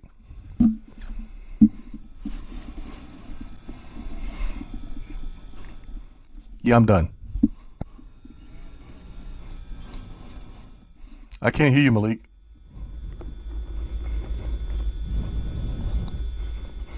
Still can't hear you. Malik, you muted yourself. I did that again? All right, whatever. Now you playing Ant, the old I'm man. sorry. We all Ant, playing the that's old your- man on this one. Yeah, I'm doing multiple things. I'm watching this Bengals game, which is actually really good. 33-31 Bengals, 7 seconds left in the game. They just kicked a field goal to take the lead. Yes, I'm gonna get my dub, win. So here we go. But yeah, Ant, I'm sorry, Ant. That was your 5th lock. So I'd mistaken your locks. So that okay. was your 5th lock, not your 6th. So I still got one more ace lock. So you still have the option to do another ace lock if you'd like to. All right, Falcons at 49ers. The 49ers are 2-point favorites here. We've got 3 games left. 2-point favorites here. Over under is 47. The Niners might be getting their quarterback back in Brock Purdy. He has been practicing this week in a limited capacity, but there's a possibility he could be out there. On the other side, the Falcons are coming off of a big victory on Monday Night Football against the Buffalo Bills, team that they were not expected to beat. They were 3.5-point dogs in that game and won that outright. Whereas the Niners last week lost in Tampa Bay, and they were 3.5-point dogs there. They did not cover the number. The number here is 2. Falcons are the underdog against the 49ers. I'm going to go here. I'm going to go first here. I like the Falcons to cover this. I just think that the situation in San Francisco is just there's so much injury, so many things happening there for that team offensively that it's going to be hard for them to cover any number.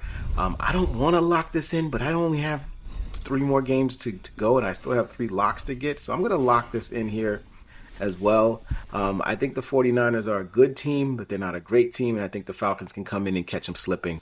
Even if Brock Purdy does play here, I just think the Falcons have a very, very talented group and should be able to get a dub on the road. So I'm going to lock in the Falcons. I'll take those 2 points, and I'll go with the over. Ace, over to you.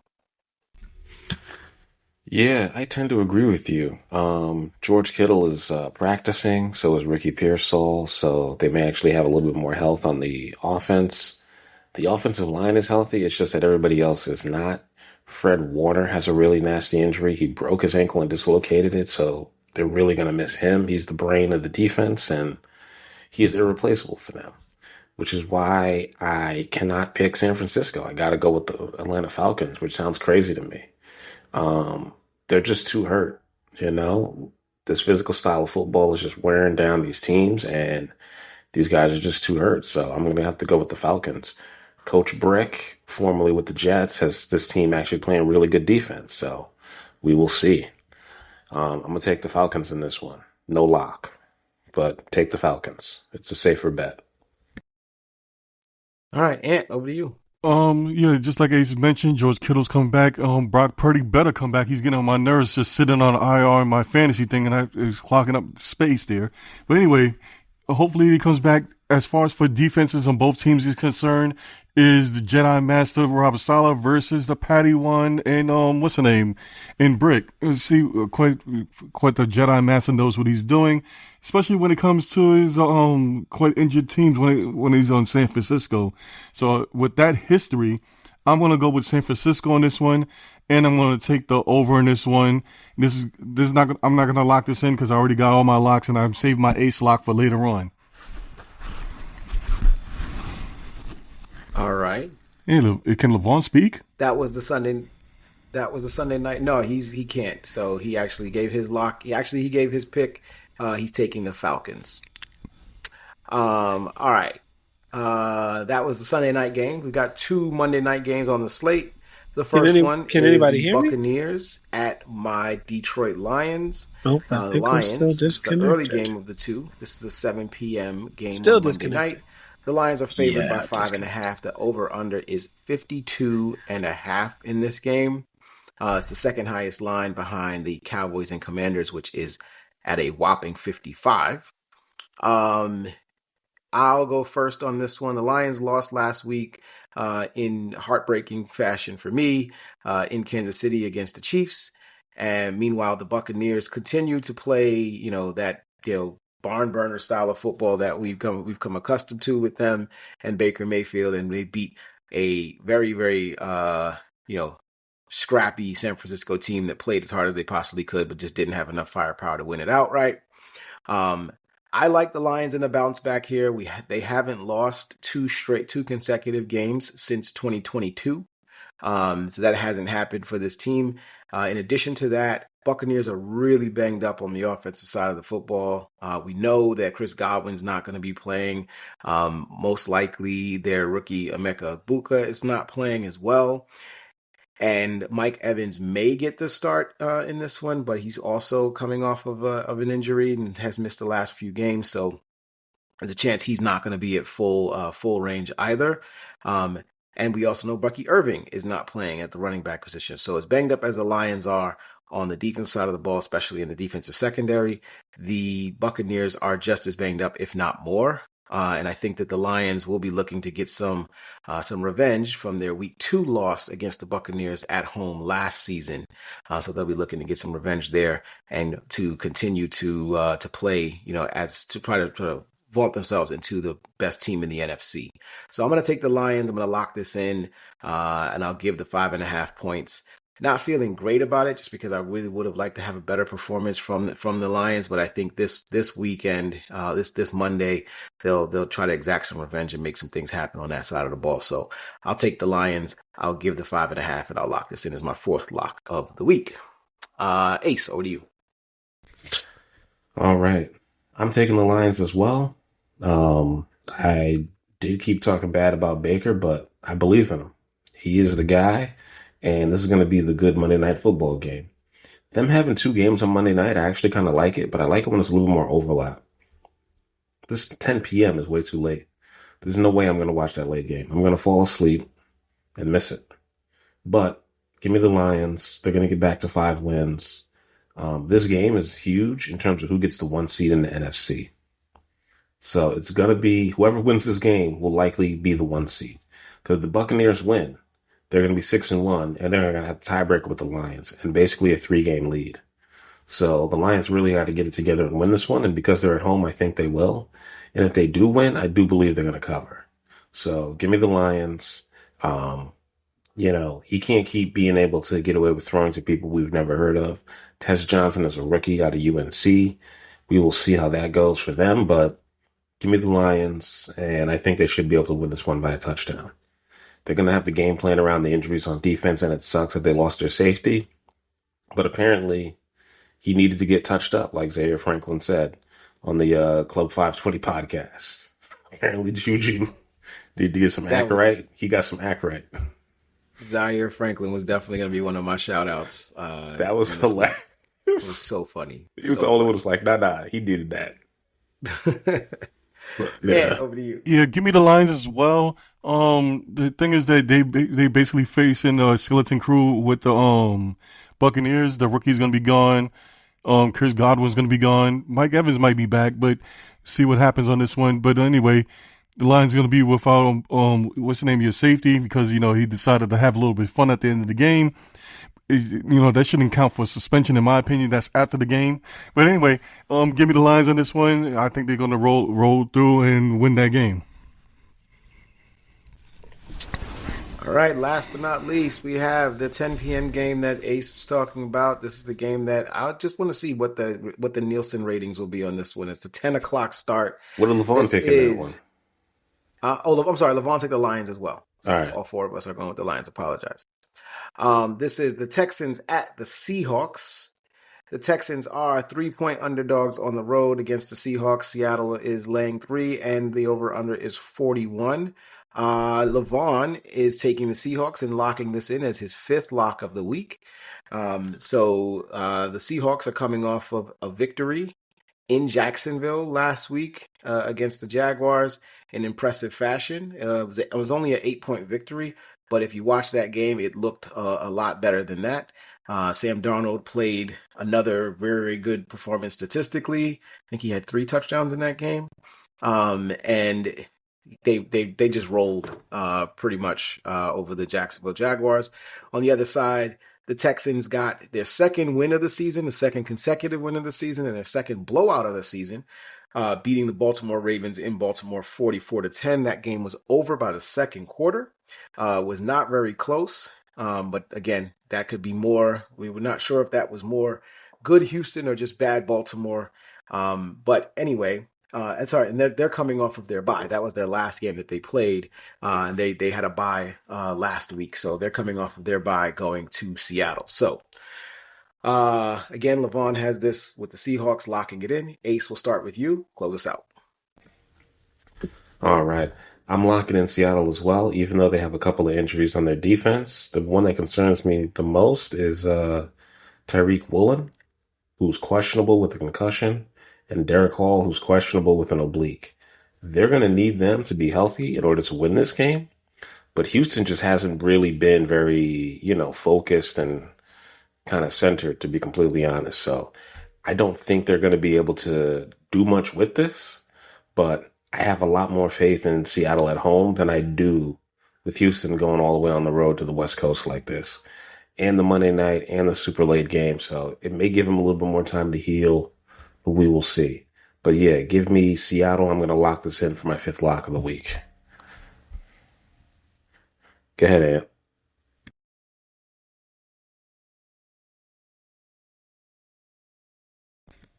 Ant, you there? We just lost Ant. All right.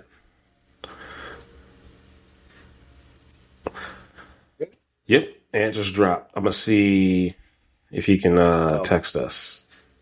Okay. Well, I will go as well. This will be my fifth lock of the week as well, and I'm also taking the Seahawks. I like the Seahawks have made me the most money over the course of the season so far. Both good and bad.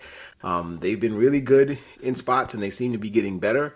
I really like the wave that Sam Darnold is on right now, and most importantly, Jackson Smith and Jigba has been a beast so far this season. He's been really playing well, so he's been solidifying his number one wide receiver status as a receiver on this team, and I think he'll continue doing that. I don't think that there's much. I think the Texans have a good defense, but it hasn't traveled well so far this season.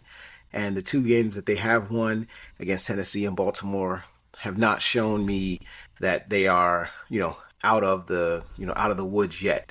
Those are 2 pretty bad teams and 2 pretty bad defenses at this point. And so neither one of those teams sets me up to believe that they can go into Seattle and get a victory in that situation. So the number is relatively low at 3, and I like the Seahawks to cover this and win this pretty handily. So I'm taking the Seahawks, and I'm locking this in as my fifth lock of the week. Ant, over to you.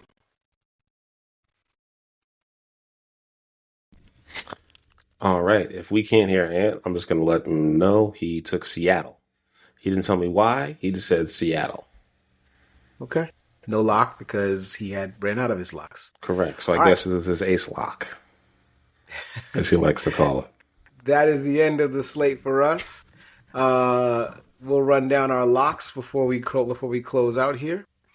Ace is locking in his beloved Bears, the Jets, the Giants, the Colts, and the Seahawks. Ant is locking in the Chiefs, the Jets, the Patriots, the Packers, and the Commanders. I am locking in the Chiefs, the Patriots, the Falcons, the Lions, and the Seahawks. And Levon is locking in the Chiefs, Eagles, Patriots, Giants, and Seahawks. Before we roll out, let's roll to our shout-outs. Ace, we'll start with you. Y'all can hear me? Yeah, we can. Perfectly clear. Oh, go ahead with your shout-outs. That's cool. It's kind of weird. Anyway, Wait, I'm picking Seattle. Making it my Yeah, lock we of the got your week. pick. All right. That's your sixth lock. My first, Okay. my my first shout out is gonna be to is gonna be for Angela Reese. She's gonna be the first female that actually doing something else on the stage, whatever. As far as for Victoria's Secret, she's supposed to be the first one breaking it, that type of thing. You know, it's kind of cool that she's doing that, but at the same time, hopefully that she bounces that off on the court as far as for, being better on there, because she's going to be having a whole lot of haters that's coming her way on these type of things, these side projects that she's doing.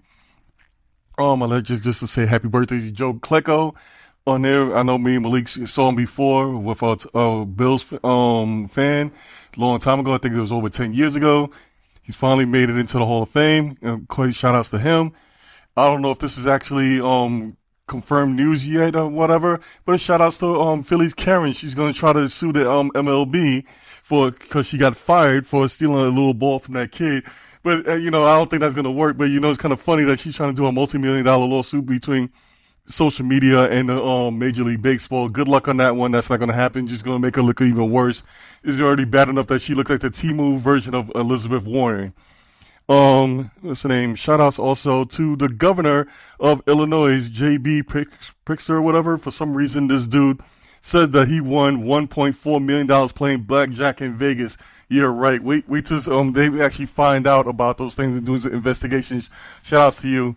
I would usually do the shout outs to the Jets or whatever and curse about whatever, but I'll give them another week. So I'm holding that off to next week. Shout outs to them. That's my shout outs for the week. All right, Ace. Yo, shout out to Penn State for firing the best coach they've had since that last guy who apparently couldn't pay attention to anything except football. Giving you guys that alleged death penalty, as they called it, when they banned your team from the postseason for 4 years and then reduced it because, they kind of wanted people to forget. Yeah, we ain't forget about y'all. Apparently, you guys still do care about football too much because a guy who won 10 games 6 separate times got you to the semifinals of the national championship tournament in football last year, you fired because he lost to Northwestern and UCLA. He had 104 wins in 11 full seasons. 104 wins in 11 and a half seasons. He lost 2 games in a row. They were the favorite to make it to the national championship 15 days ago. And now he don't got a job and y'all got to pay him $8 million a year for the rest of the year. And also, Keegan-Michael Key is taking a hit because he can no longer do that impersonation of James Franklin. So everybody's just losing on this one. Shout out to you college football fans for just being insane.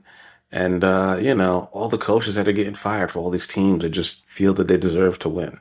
Arkansas, you've never been that good. You haven't been that good since Darren McFadden was on that team. So I don't know who y'all think y'all are. Fired your head coach.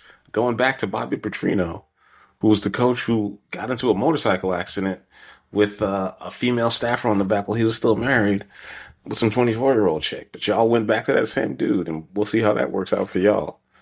Florida, you're trying to fire your coach, but he beat Texas, so now you can't. So we'll see how that goes. And just in general, the craziness that is college football, I'm enjoying it. I hope Texas Tech runs the table. I hope BYU runs the table. And go Canes. I hope they run the table. And shout out to the WNBA players who are going to probably decertify their union so they can get more bread and get, I don't know, maybe up to like a 60-40 split or 70-30. Because right now they get 9% of the basketball-related income. 9%. It really is Ridiculous. And that's why. Yeah, that's why Angel Reese has to do Victoria's Secret. She has to do Victoria's Secret versus that she wants to do it because it's great for her brand or great for her. No. I think it's helping her brand though. She's getting super famous. But she gets like $80,000 a year on her WNBA contract. There's no reason that woman should be making that little bit of money. And people don't know the reasons behind these things, but yeah. She should be able to, exactly. She should be able to sustain a lifestyle on her professional basketball contract. She should be making like $400,000 at least on the low end. The highest salary in that league should be $1 million. They have enough bread to do it. They're paying coaches millions. They could pay their players. They could pay their best player millions. And shout out to Aisha Wilson. Just probably the best female basketball player I think we've ever seen. I think we said this before, but like just the most impressive thing I've seen in the WNBA, and I've been watching it forever. I've been watching it since like '97. I think when they started, but all the way back then when the ratings were super high because the games were on NBC, so they'd never really had to promote it, and now they're finally putting some money into it. So, and shout out to Cal Raleigh. I didn't realize this, but he's the first catcher to get 60 home runs, 30 from each side of the plate, which is insane. Switch hitter, and it looks like he's going to get Seattle to the World Series. So, shout out to them. Oh, Malik, before you go, I just want to do one more shout out. I forgot to do this one. Shout outs to the Denver Broncos. This week they're actually gonna have Demaryius Thomas be inducted into their Ring of Honor. As y'all know that Darius Thomas has passed away, unfortunately, but this is definitely a great thing there. He's one of my favorite players. That is not a Jet. When he actually became, even before he became a Jet, just for that 1 year, or whatever. But still, shout out to him. He was a good dude. Unfortunately, that he died and stuff like that. Shout out to Denver Broncos on this one. All right, three quick shout outs to me. First and foremost, shout out to the game that we just watched. Shout out to Joe Flacco and Aaron Rodgers. The quote unquote icy hot, the quote unquote Unk Bowl was an extremely exciting football game. Look, the last time these two teams played each other, the last time the Bengals and the Steelers played each other, it was Joe Burrow versus Russell Wilson, and those two teams combined, those two quarterbacks combined for 8 sacks between them. They were both sacked 4 times in that game. Okay, this game, this game, not today. This game, 33-31. These two quarterbacks between Aaron Rodgers and Joe Flacco combined for 591 passing yards and 7 touchdowns between the two of them. Somebody had to win, somebody had to lose, but that was an absolute Joe Flacco's arm may fall off after this. He had 342 passing yards, 3 touchdowns. He was sacked twice. He ran for 13 on a RPO play. It was an exciting game. That fourth quarter was absolutely incredible, and I'm glad to have been able to sit through and see it. A game that I absolutely had no interest in going into tonight. So, shout out to them for putting up a great performance and doing the damn thing for us there. Shout out to Brian Branch. Not for getting yourself kicked out of the game, and not for knocking out. No, and it's not here. It's not for knocking out Juju Smith-Schuster, even though Zaire Franklin absolutely said that that Juju had it coming, and granted. But shout out to you for not shaking Patrick Mahomes' hand at the end of the game. Look, Patrick Mahomes he is America's sweetheart. He is the NFL's do everything right boy. Kermit the Frog. But Patrick Mahomes talks a lot of smack. He talks a lot of shit. I watched that quarterback documentary when he was on there, and he talks a lot of shit. And he talked shit to Brian Branch when he scored the touchdown on running the ball in. He taunted Brian Branch directly, did not get a penalty for that, taunted him directly in the end zone. It was clear as freaking day. And then he tried to dap him up at the end of the game, and Brian Branch pretty much said, "Kiss my ass, bitch.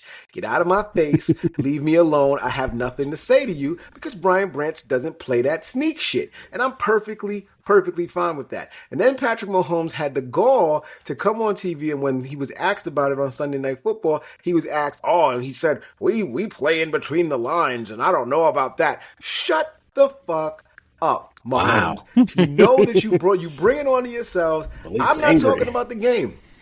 I'm not even talking about the game. Win, lose, draw, whatever happens, happens. But when you talk shit and somebody comes back at you and they give you they bring that same energy to you that you were bringing to them the entire game, and now you're talking about, we just playing between the lines and we don't do. Get off of your damn high horse. You're not going to win the Super Bowl again this year. Rasheed Rice ain't that great. You're not that great. You are fantastic, but Rasheed Rice ain't he ain't Terrell Owens. Okay, this is not. Wow. He is not coming to bring Valhalla back for the fucking Chiefs. Okay, this is not happening. Okay, he's helping my fantasy team though. But shout out to Brian Branch for being a real dude at a real time, and we needed to see that. We need to see that happen. Speaking of Rasheed shout out Rice, for that punch they did to Juju. Good. He deserved that shit. TikTok motherfucker. That was Anyway, hilarious. You still holding on to that from like 8 years ago. All his teammates in Pittsburgh were tight. Yeah, Rasheed Rice, man, coming back from a suspension where he almost killed somebody on the highway. But, hopefully he learns from his mistakes. And people love that. But last but not least, if you guys have not seen this, Tony Parker and Anthony, I need you, Anthony. I need you to do me a favor. Anthony lives in the Texas area. Yeah. Tony Parker, if you guys don't know this, Tony Parker has put his house on the market. It is a $20 million home, 53-acre estate near San Antonio. Good. And it has its own That's a lot. private water park. That's the thing that I believe is just when you've got money like that, you can have your own private water park in South Texas. Aren't they in the draft? There's space. There's space. But aren't they in the draft though? Like real talk, like the water park part is the crazy part. Like he's got exactly. He got his own river. The state dealing with droughts. He's got his own fucking lazy river. Okay. He's like I'll pay the fines. That is bread on top of bread on top of bread. He's selling his house. I guess him and his family no longer need that. 53 acres. I don't know why you do that in the first place. He's French. He probably wanted to retire back home in France, but whatever. But shout out to him because that is a beautiful home. And if you can have your home, I never thought to have my own water park, but now I want one. Yeah, now I want one. So when this podcast, my water park is go to Toys R Us and get one of those blow up things and blow it up, put the water in it, and call it a day. That's my water park. Toys R Us is out of kiddie business. pool.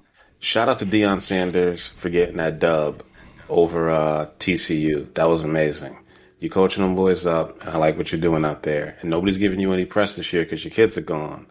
But you really do want to be a college coach, and you're actually getting them together and getting some dubs out there in the Big 12. All right. That's it. Out. Peace, people. Peace.